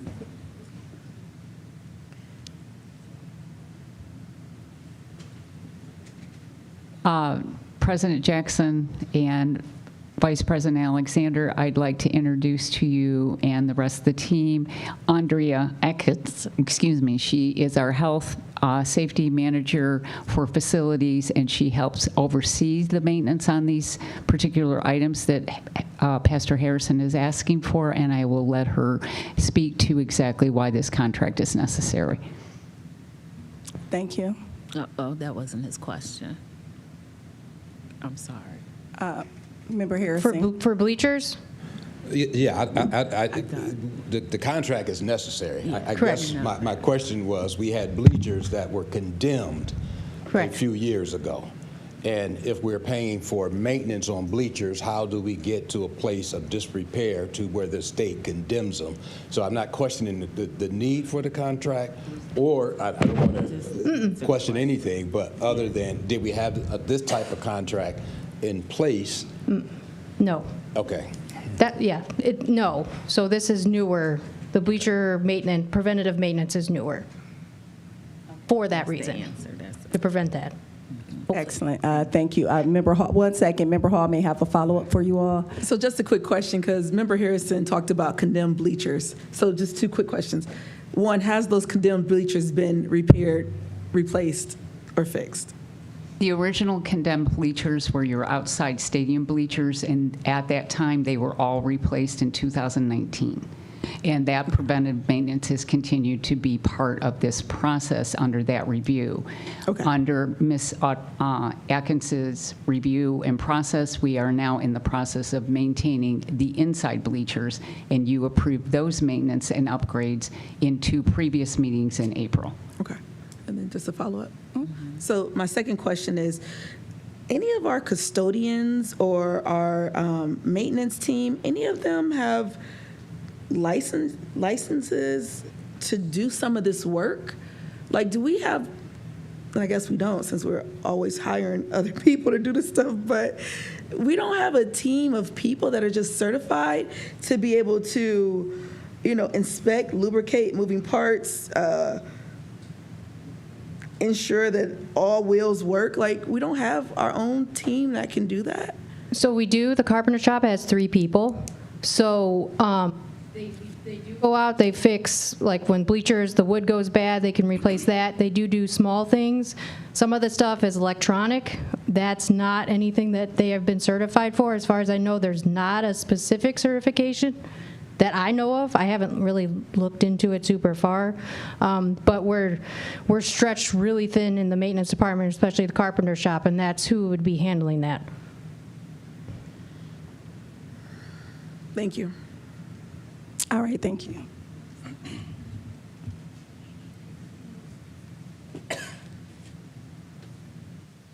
If there's no further questions, I wish to recommend the approval of the business affairs recommendations presented in category 23. Thank you, Superintendent. There was one more question. Member Molinar. Thank you, Madam President. My question's on item 2314. I see that we're spending a little over $29,000 on consulting for Freshman Academy credit recovery. I know the board has had conversation about our credit recovery process and the amount that students are paying for credit recovery in our program versus other programs. I don't know. I guess I'm curious if this consultant, if that will be part of the data that they're providing or the recommendations that this person is providing, or if that's the type of thing that they're looking for, or if that data will come to the board, right? Because it's a question the board has asked several times about the credit recovery.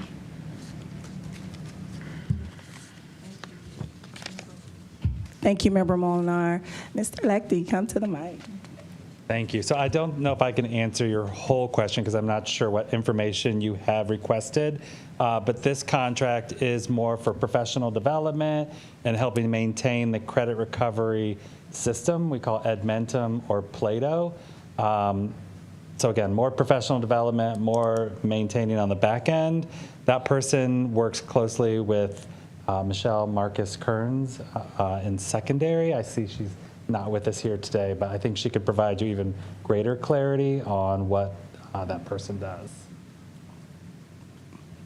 You got a follow-up? Member Hall? Okay. Just to, question and a quick follow-up. When Member Mueller made that comment, I know that I have asked about the credit recovery. Some students don't have the $50 to pay, and we're losing students to towpath, and then they're graduating 100%. So we need to kind of look at what we're doing, and if students can't afford that money, we need to figure it out. We have all these special pockets of money that we use what we want to use it for. Let's try to put some of that money into our students to be able to go to summer school to get this credit recovery and not leave our schools. Because our students are leaving, we're under 20,000, they're going to towpath. I mean, we got to make it make sense if we're talking about this is for the students.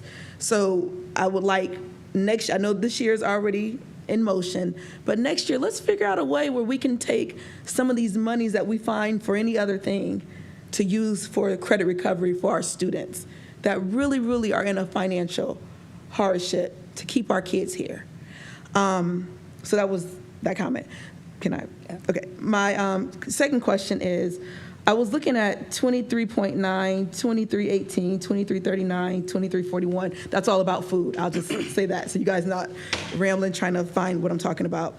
And it looks like we spend a little over $6 million a year for food. And we have two groups that we buy fresh fruits and vegetables from, two separate organizations or companies totaling over $800,000.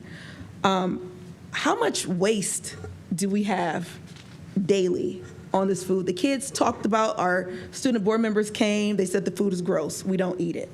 How much of this $6 million is being thrown in the trash? And by us continuing to utilize these companies, have we gone to these companies to say, hey, can we do something different than what we're feeding our kids? Because if they're not eating the food, we're wasting money. And right now we need every dollar that we have. So I'm not sure who's over all of the food part. Ms. Folk, I guess you're over everything. But can we look into these food services? And again, if it's not this year, maybe next year, so that our kids can eat a complete meal without throwing it in the trash.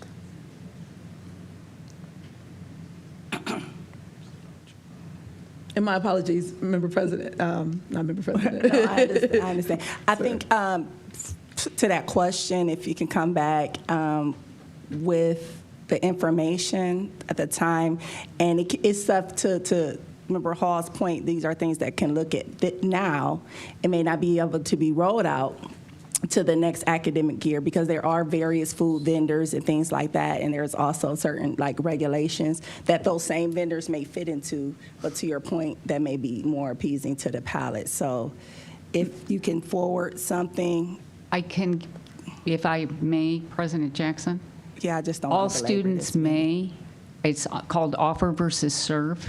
They are not required to take the whole menu.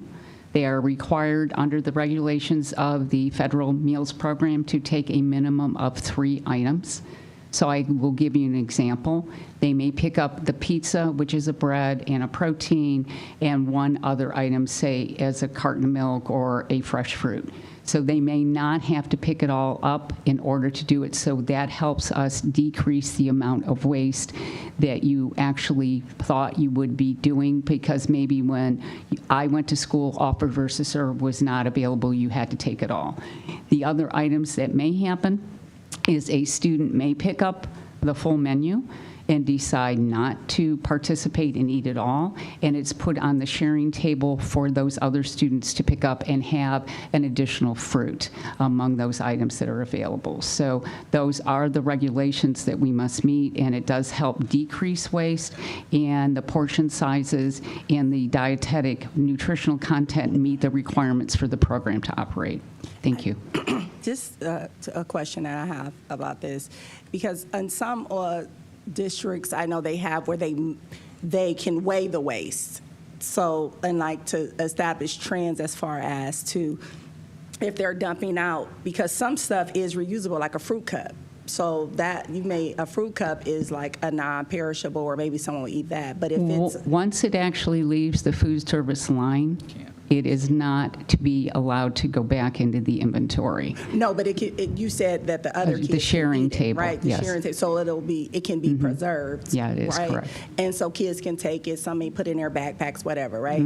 But it's still going to be waste. So not necessarily the fruit cups. That's why I didn't want to belabor this here. I am so because this sorry. is something we can delve deep into later at another point, and Member Hall can follow up. But I'm just to give the parameters of, like, there's a plate you can weigh the waste of, like, how much is wasted on Wednesday if it's roast beef day, or I'm just making that up. And then pizza day, it's almost little to no rate. Ways to see the trends of what the kids are eating and what they're not, to Members Hall point, and then maybe see about some other vendors. And that is something that happens, but you get, and to your point, it is very specific as to what you have to offer, the types of vegetables, the types of fruits.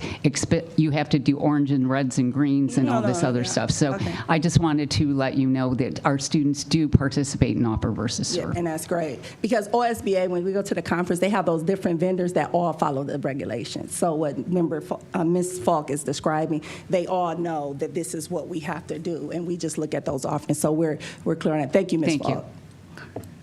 Member Hall. I understand what we, have done in the past and what we do, but if we could sometimes step outside of the box to stay within the regulations and listen to the students, because we always say it's about the students, it's about the students. The students come here and tell us they don't like the food. The food is gross. We're not listening to the students, so we got to stop saying we're listening to the students or it's about the students if we can't change. So either we're going to take a step back and say we are listening to the kids that we serve, because we all have jobs because of these kids in our district, and let's listen to them and see what creative ideas we can do from the vendors that we have to maybe have some different types of food. That's all I'm saying. I get all the logistics and policy and all this, but let's figure something else out. Because when we do go to conferences, and I do go to pretty much every single session, schools are not just talking about the food vendors. They're talking about they have gardens that they feed the kids the produce. They grow their own vegetables. There's zero waste. Why can't we do it? Instead of continue to say, this is what we've done. The past is the past.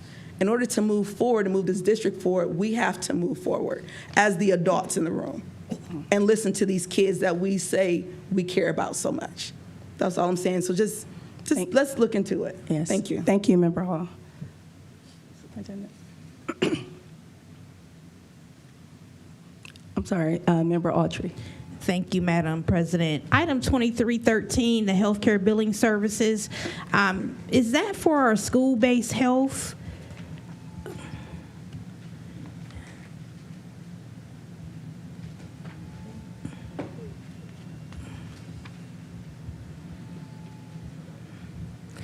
Item 2313, healthcare billing services for Medicaid school program claims documentation for $140,000.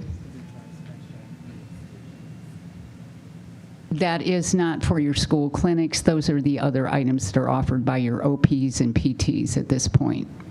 So they do. So we pay a separate company? Yes. To bill Medicaid? And then the reimbursements come in to us, and it was last reported to Superintendent Otley and myself that at the end of this year, the reimbursement from Ms. Freymeyer's work, was about $3 million. That is coming back. Thank you. Thank you. The kids still love pizza day, by the way, whenever I visit. And I hear we're getting smoothies, too. So I have to give a shout out, I'm sorry, Madam Chair, to Ms. Kepler, who's over our nutrition services, because she does an amazing job. Whenever I visit schools, and that's the #1 topic, she generally follows up with the class and even she came in and let them sample things and help decide future items within their restrictions. So shout out to Mrs. Kepler. Just had to say that. Thank you. No problem. Thank you, Member Autry. Okay, Superintendent. The motion. Oh, yeah, thank you. So I'm sorry. So now, is there a motion? Is there a motion to approve the business affairs recommendation? I move to approve the business affairs recommendations. Second. It's been moved by Member Autry, seconded by Member Harrison. Okay, is there any discussion? Okay, seeing and hearing none. Roll call vote, please. Mr. Alexander. Yes. Ms. Autry. Yes. Ms. Hall. Yes. Reverend Harrison. Yes. Dr. Jackson. Yes. Dr. Molinar. Yes. Mrs. Sykes. Yes. Motion carries 7-0. Thank you. Next, we'll have the committee report, starting with legal contracts and board policy. Thank you, Madam President. The Legal Board and Policy Committee, we met on June 16th with a full agenda. During the meeting, we discussed the Parent Bill of Rights, which is on tonight's agenda for the third and final reading.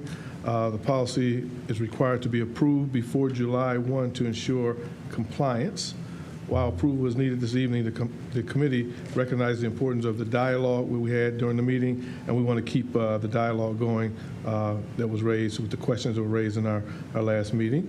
Also for tonight's meeting, the electronics equipment policy is another policy we'll have for the third and final reading. At our next meeting, we will be bringing back the Parent Bill of Rights to address additional questions and concerns that were brought up during the meeting. Also, the nepotism policy, along with the independent contractors policy, and the administration also developed an input, with the input of the board members, the plan for moving forward another draft of this policy. So tonight we're asking for the third and final reading of policies 51, 36.01, electronic equipment, and policy 5780.01, Bill of Rights. I make a motion that we approve these policies as read. Thank you, Madam President. Second. It's been moved by Member Alexander, seconded by Member Harrison. Is there any discussion?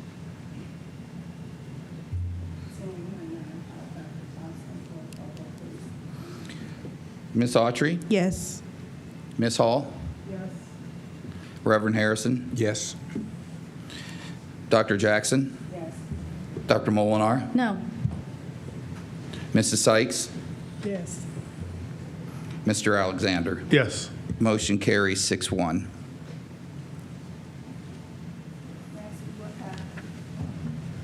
Next, we will have finance and capital management. Member Sykes. Thank you, Madam President, and members of the committee. As you heard earlier, that the Finance Committee did meet last Monday on the 16th, and we did discuss those items that Dr. Thompson brought before for passage. As we have passed, we also, as you heard, discussed the Kenmore project. We also discussed the architectural design contract for North High School, so that has started. And I misspoke before, and I said we want to make sure that we corrected the mistakes. Not necessarily mistakes have taken place on the Kenmore project, But I just think just a lack of communication, just keeping us all up to date on what's happening and everyone constantly communicating on what's happening with our projects. And so we talked about how important that was with North High School to make sure that we are constantly communicating and keeping everyone up to date on what's happening with North High School as we proceed with building a new great high school at North High School. And so that was the report. That is what happened at the Finance Committee meeting last Monday, in addition to the temporary appropriations as well as board members' events. So we right now are not scheduled to meet again unless it's subject to call until our August meeting. Yes. Thank you, Member Sykes. Next, instructional policy and student achievement. Thank you, Madam Chair. We have no report at this time. We are scheduled for our next meeting August the 4th. And just a quick follow-up to legal policy, I just wanted to also mention that we are exploring the honorary diploma policy as well. We had a lot on our agenda, but I just wanted folks to know that that's also coming back. Thank you. Thank you, Member Autry. Currently, we don't have any unfinished business. We do have new business. 26.1 resolution, waiving attorney-client privilege. Is there a motion to approve the resolution for waiving of attorney-client privilege? So moved. It's been moved by Vice President Alexander. Is there a second? Second.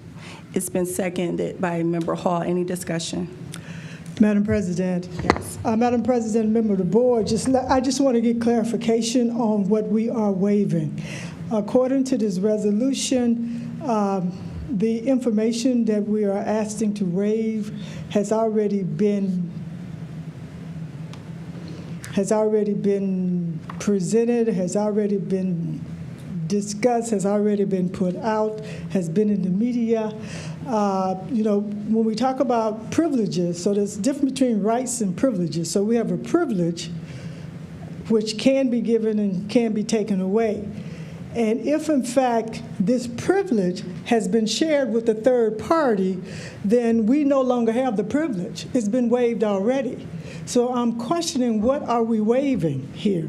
If a board member have voluntarily disclosed the privileged material to a third party, it's been waived. That information may not have been the intent to waive the privilege, but it has been waived. And I am wondering if this came up with an attorney when this resolution was written. We have waived our privilege because we have shared this already with the third party. It has been presented in newspapers. It has been discussed. So we no longer have this privilege. Thank you, Member Sykes. And to your point, this actually came directly from an attorney, which I stated the same question that you stated, and it was shared with me. One member cannot waive privilege, is what the attorney stated at the time. I gave the same rationale that you gave. This has already been out. This information is public. It's been quoted on.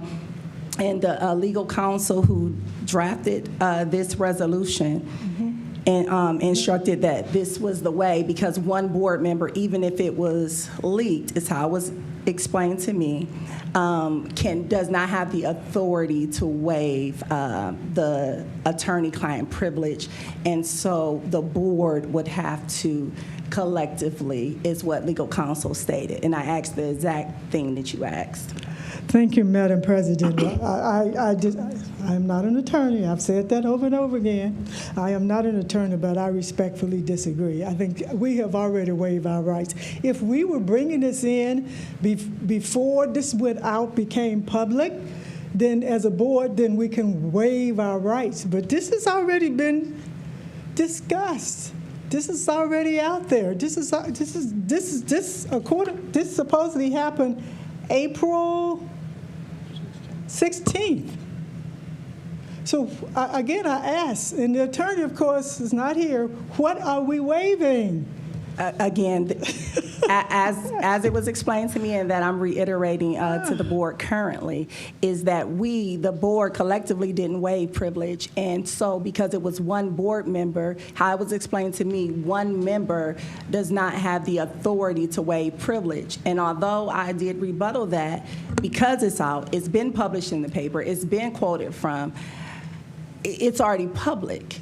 And so this was the counsel that was given, is that you have to bring it for the board to, I'm not in disagreement with what's been shared by you, Member Sykes, but this was what counsel advised, stating that although it was shared by one member, that one member sharing of the privilege document did not waive the attorney-client privilege. Madam President, let me just ask one more final question. And what section did the attorney quote to indicate that it would not be or could not be waived by one member of the board? Was that a part of Ohio Revised? What section is, where is he getting this information from? Where is he quoting this information from? Member Sykes, I don't know, but I do know that because we're a collective, like one person, just how we had to vote on any other time collectively to waive privilege, one board member exudes no power in isolation as one member. So, and that is based off of a statute. But as far as to get the exact one, I would say that under that same premise, one board member, not one of the 7 here, has the authority to, in isolation, or the power in isolation as one board member, to make decisions on behalf of the entire board as far as waiving or other things of that nature. So I don't have the exact the statute that our attorney may have based this on, and I guess we could follow up with that, but that was the rationale, ma'am. Thank you, Madam President. I would be interested in doing that. And then again, I would just say, we're talking about a privilege. It's not a right. We're talking about a privilege. And I think that one board member can, by the mere fact that it's already out there, it's already been done, and to go back and to try and put the genie in the box, is basically what we're doing here. I really would be interested in where the attorney is quoting this information from. Thank you. Thank you. Yes, Member Harrison. Thank you, Madam Chair. Madam Chair, if I could have a personal point of privilege on this. Yes, Member Harrison. So this is personal point of privilege because certainly I can't vote on this because it mentions me specifically. And I want to address 3 things: accountability, transparency, and integrity. In this particular resolution, it reads as a nefarious act. I appreciate you for your call this afternoon. I believe it's a shot that's taken, and I took it as a shot, but I just want to explain to the public and to the board how this transpired. It transpired, we had a meeting, and at that meeting we were going to release an investigative report. The investigative report was not released that evening. The next morning, there were various calls from the media asking for the report because we said we were going to release the report. I talked with another member, talked with Jason Stuckey from Bricker Great. Thank you. Talked to Jason Stuckey. Jason told me to put out a records request, and at some point we received a memo.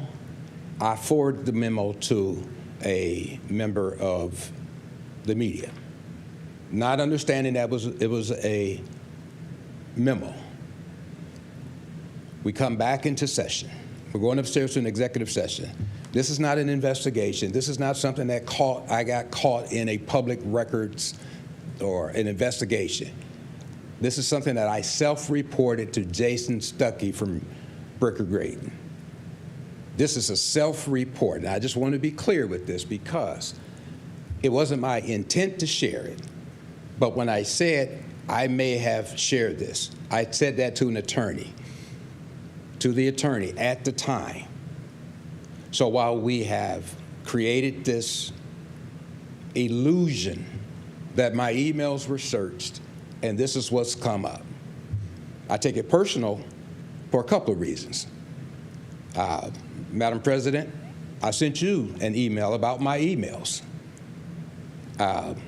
Prior to any of this, that my emails were disappearing out of my email box, someone was going in my email box. And I don't suggest that someone else sent this out of my email box.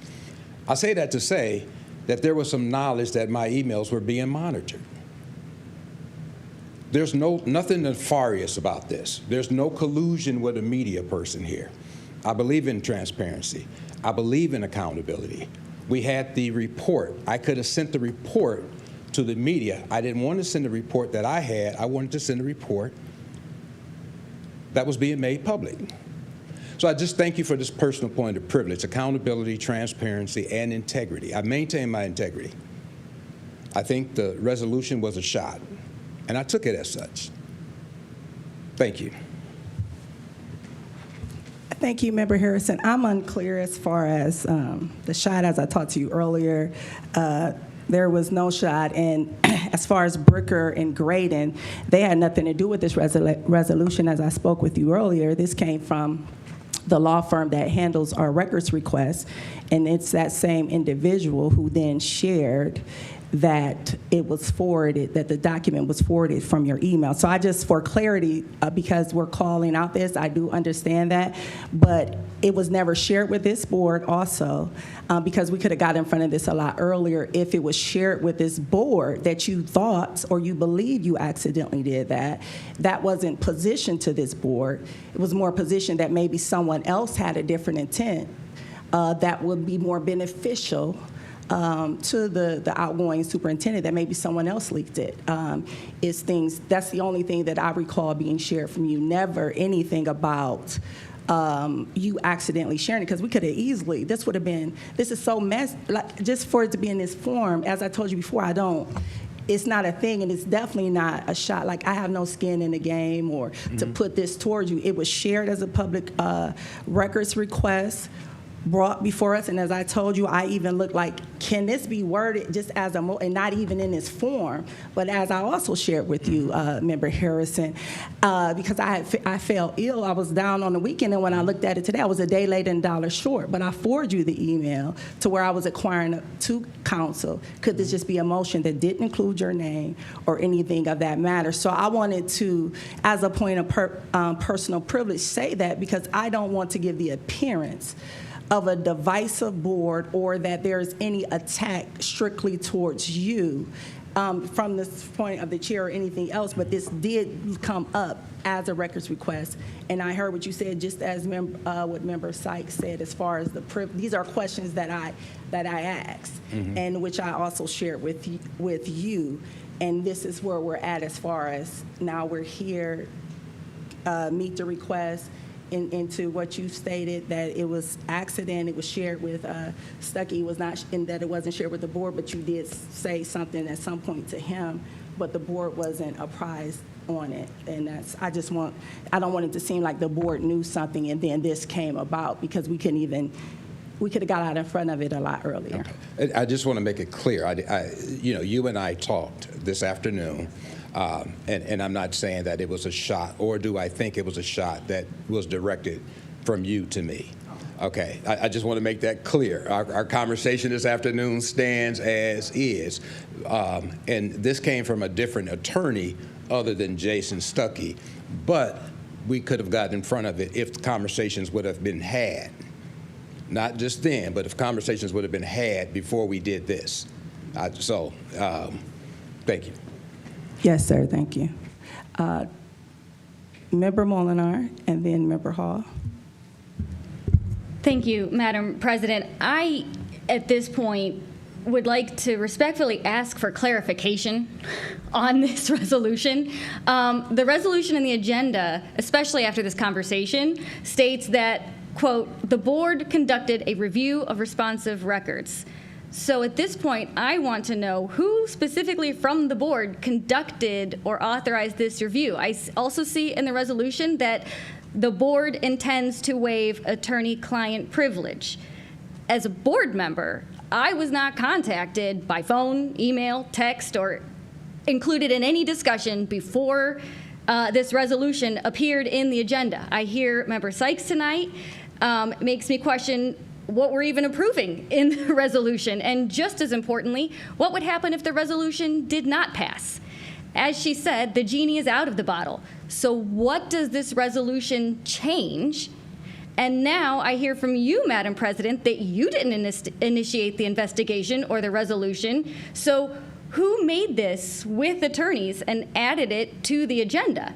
I know when I bring a resolution forward in new business, as I have been known to do, it's because I wrote it, and I present it, and I explain it, and I ask for its approval here in new business. So I'm asking directly, since one member does not have the authority to waive privilege, and I have the understanding that one member does not have the authority to engage with counsel in isolation, so which board member or board members are bringing this resolution forward? Who wrote it? Who requested it?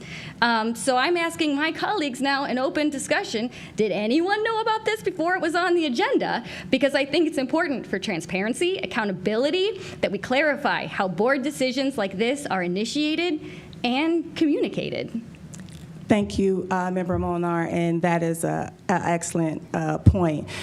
The only board member, the board president may speak with council, like doing various things, but I always will follow it with the board. This specific matter, this specific resolution, came about as a result of a records request. The firm, Retzel, the firm who manages our records requests, when they're referring to the board, it always reads like this is a constant thing because they're working on behalf of the board. So when they're saying the board, they're not, as I understand it, we can get clarity, because they represent the board. So this is how he's speaking to it. The person that wrote this initially reached out to me on Wednesday discussing that, hey, we had a records request. This person was a specific records request. As a result of that records request, it shows that Member Harrison forwarded this document directly to the person at Signal. And so in order for this, and then I asked the questions, I said, well, it's already out there, so at this point, what do we need to do? And he said, well, I'm going to work on something like, because at first I thought it would just be a motion or something of that nature. And this was on Wednesday. And I said, because I'm confused, why would we have to do anything? Because it's already out. And that's when he shared with me, one board member cannot waive privilege. Okay, fine. So what then drafted, not that it's a request of a resolution, this is all from the attorney's professional standing the attorney made the decision to draft the resolution.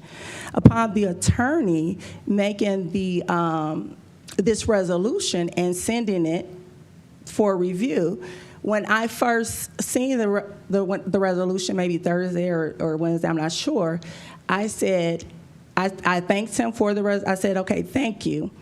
And then, like I said, I felt ill, but when I followed back up, I said, after reading this, could this just be made as a motion, like a simple motion? Because this seems like a bit too much. Well, at that time, this was already in the agenda.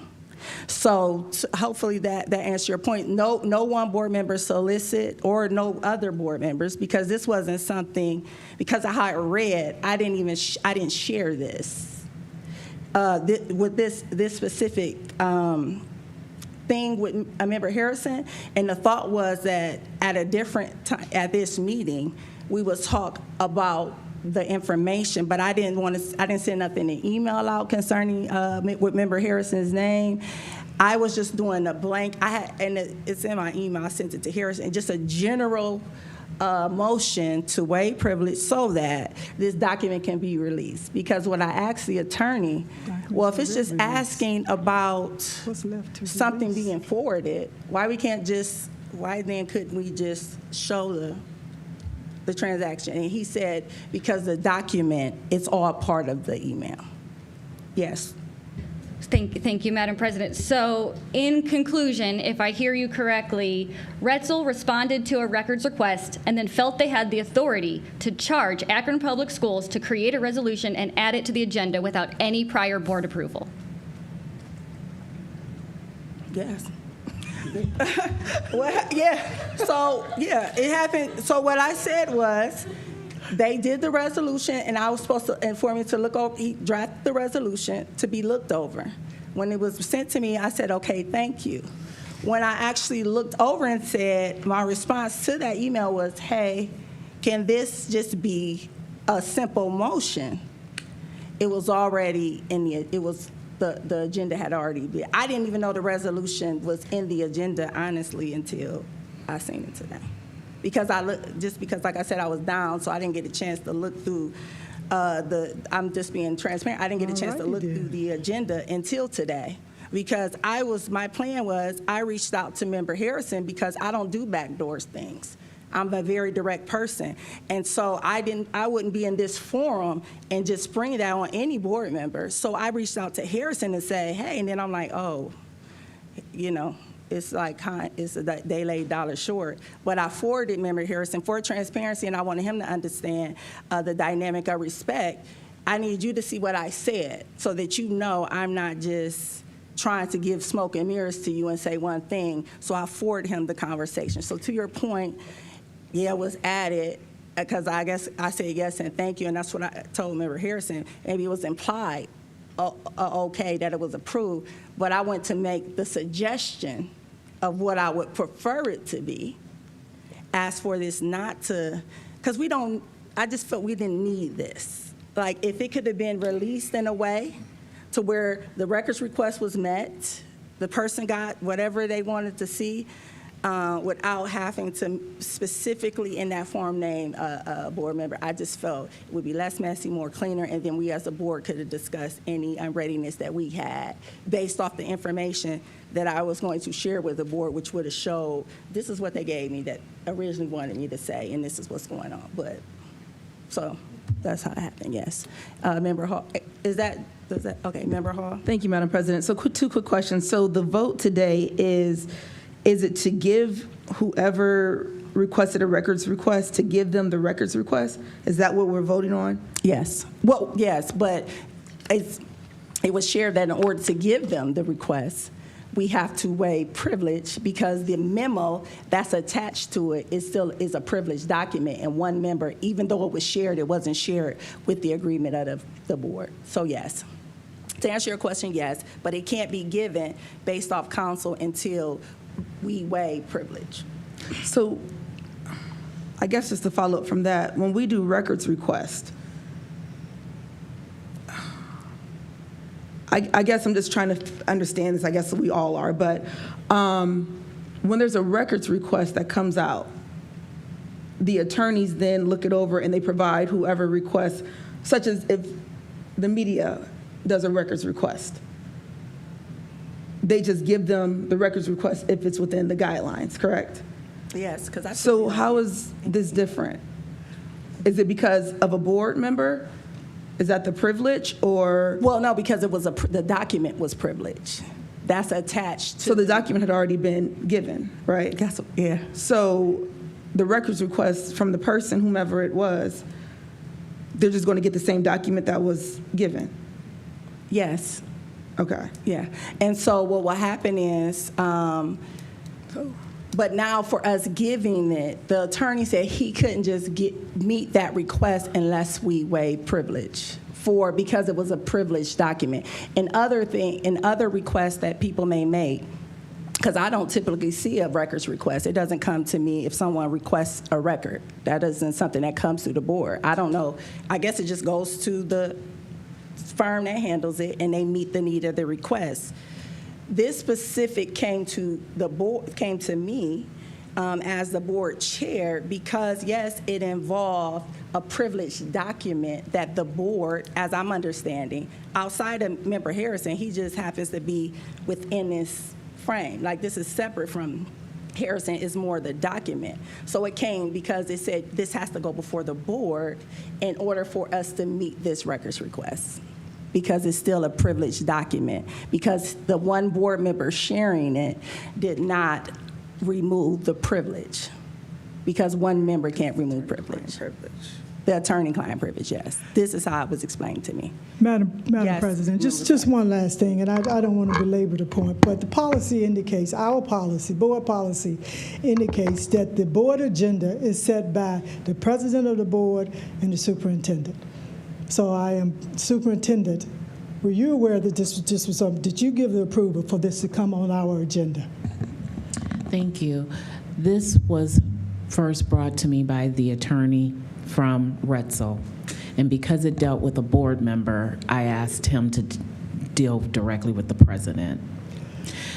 The way it was explained to me was it was client privilege, attorney-client privilege. Whether it was released to the paper or not, it had to be agreed upon the board that you were going to further release them of responsibility, but I thought it was limited to a certain section. Yeah. That was my understanding. Thank you, Madam. And so, if I could just add one more thing. So I asked, the attorney wrote it up just the way the president stated, and if I'm not mistaken, shared it with Ms. Ryman to follow the process he said it had to follow. Okay. So please understand that that was no wrongdoing of the president or myself. This is guidance that's given to us by an attorney that works under the board's payment. So whether it was good advice or not, I'm sorry, but this is the advice that was given. I hear that, but I also know that we are constantly meeting in executive session. As a matter of fact, every week for the last, I don't know how long. This item could have been brought into executive session as opposed to bringing it on this floor and naming one of our individual board members here, because this is the problem that we have. If we don't respect each other enough to talk about this in executive session, then what is happening to our board? And I don't care if the attorney told you to do this. They work for us. We don't work for them. So we need to question this more when we're doing something like this.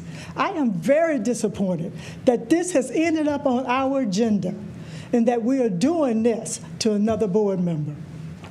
Thank you, Member Sykes. And as stated, it's out here and we talk about transparency and for transparency, and then we can just call for the vote because I think this is being belabored, is, as I stated, it was my desire that this exact document we discussed in executive session, addressing the issue about the confidential document being sent out by a board member, that the board discussed it in executive session, which is why, again, let me be very clear, why when I sent my suggestion, it was a blank motion that did not include Member Harrison's name. It was simply saying to waive privilege so as to meet the needs of a records request. That was it. It was very simple.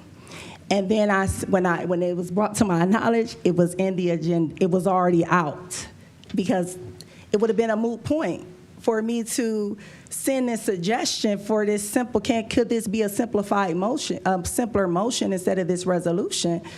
It was already, the document was published. So I think to the point, as it's been shared with board members as far as the authority that's given to legal and how we move forward in the future, and just with the counsel that it seems that we get and we find ourselves, because it didn't resonate right with me when I read it. This is why I said, I need this, can this just be a simple motion? Because it appeared the way, I can't think of the word, remember Harrison, when we spoke earlier, he shared the word and I agreed. But it just appeared away. Even though it's, okay, if this is the facts, if this is what's happening, it is what it is, this is what we need to do forward. But if it could have been a simple motion, it would be better. So, again, I want to be clear that it is not under the intent that it was published publicly to be shared, because I was not aware that it would be shared, and the rest of the board members became privy to it when they seen it in the agenda. And so moving forward, we can address that, but this is where we're at now, and these are the facts that have been shared with this board. That's public. Either way, it would have been public. Who shared it? Yes. Yes, Member Audrey, I'm sorry. Thank you, Madam Chair. And so I'm going to be brief and quick, as I always am. I understand we're going around and around about technicalities and legalities, and I'm speaking for myself, and if my colleague is telling me and us that this was an accident, I have no choice but to accept that. But because of things that I hear when constituents address me about things that they're seeing and assuming, to me, this is just a demonstration of our unhealthy relationship with the press. And I've said that time and time again, and I think we find ourselves here in this situation because of that. People question how this board operates together, and this is another example about trust. And I know we heard this in our board retreat about how we are operating together. And so I'm equally disappointed that it's in this forum that we're discussing this, but I also have to say out loud that it's disappointing because of this board needs to be able to work together. We need to be able to trust each other, and it's obvious that that's not the case. And that's all I'll say. Yes, Member Alexander. Yeah, this is sad that we're going through this type of situation here with Akron Public Schools and with any of us as board members. What I'm listening to and hearing is there's a document or some information that media outlet wanted, and they went about it a way to get this information. Whether it was right or wrong, they went by it and got the information. We have attorneys, not just an attorneys who actually work for us, and it sounds like to me that it was our attorney's suggestion that this is what we do, and for whatever reason, if it's client-attorney privilege, that they're recommending that we do this here because it's the way I guess it should be done. I don't know. I'm not sure, but that's just something that I think that I'm hearing, that this is something that our attorneys want to, if we're having a problem with our attorneys, then maybe we need to address it with our attorneys as well. So we're here now, so I don't know what we need to Okay, do. I just want to call the for the question. vote. Yeah. Call for the the vote, question. please. Yeah. Thank you. Yes, ma'am. Ms. Hall? Yes. Reverend Harrison? Abstain. Dr. Jackson? Yes. Dr. Molinar? No. Mrs. Sykes? No. Mr. Alexander? Yes. Ms. Autry? Yes. Motion carries 4-2 with one abstention. Thank you, Dr. Thompson. Next, there is a need to recess into executive session. Pursuant to Ohio Revised Code 121.22G1, to consider the employment, dismissal, and discipline of a public employee and/or officials. 121.22G3, to conference with the attorney for the public body concerning disputes involving the body that are the subject of pending or imminent court action. And 121.22G4, preparing for conducting or reviewing negotiations or bargaining sessions with public employees concerning their compensation or other terms and conditions of their employment. Is there a motion to go into executive session? So moved. It's been moved by Vice President Alexander. Is there a second? Second. It's been seconded by Member Hall. Any discussion? Seeing and hearing none. Dr. Thompson, roll call, please. Reverend Harrison? Yes. Dr. Jackson? Yes. Dr. Molinar? Yes. Mrs. Sykes? No. Mr. Alexander? Yes. Ms. Autry? Yes. Ms. Hall? Yes. Motion carries 6-1. Thank you. We stand in recess for executive session at 8:41.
It'd be then one agenda item then, right?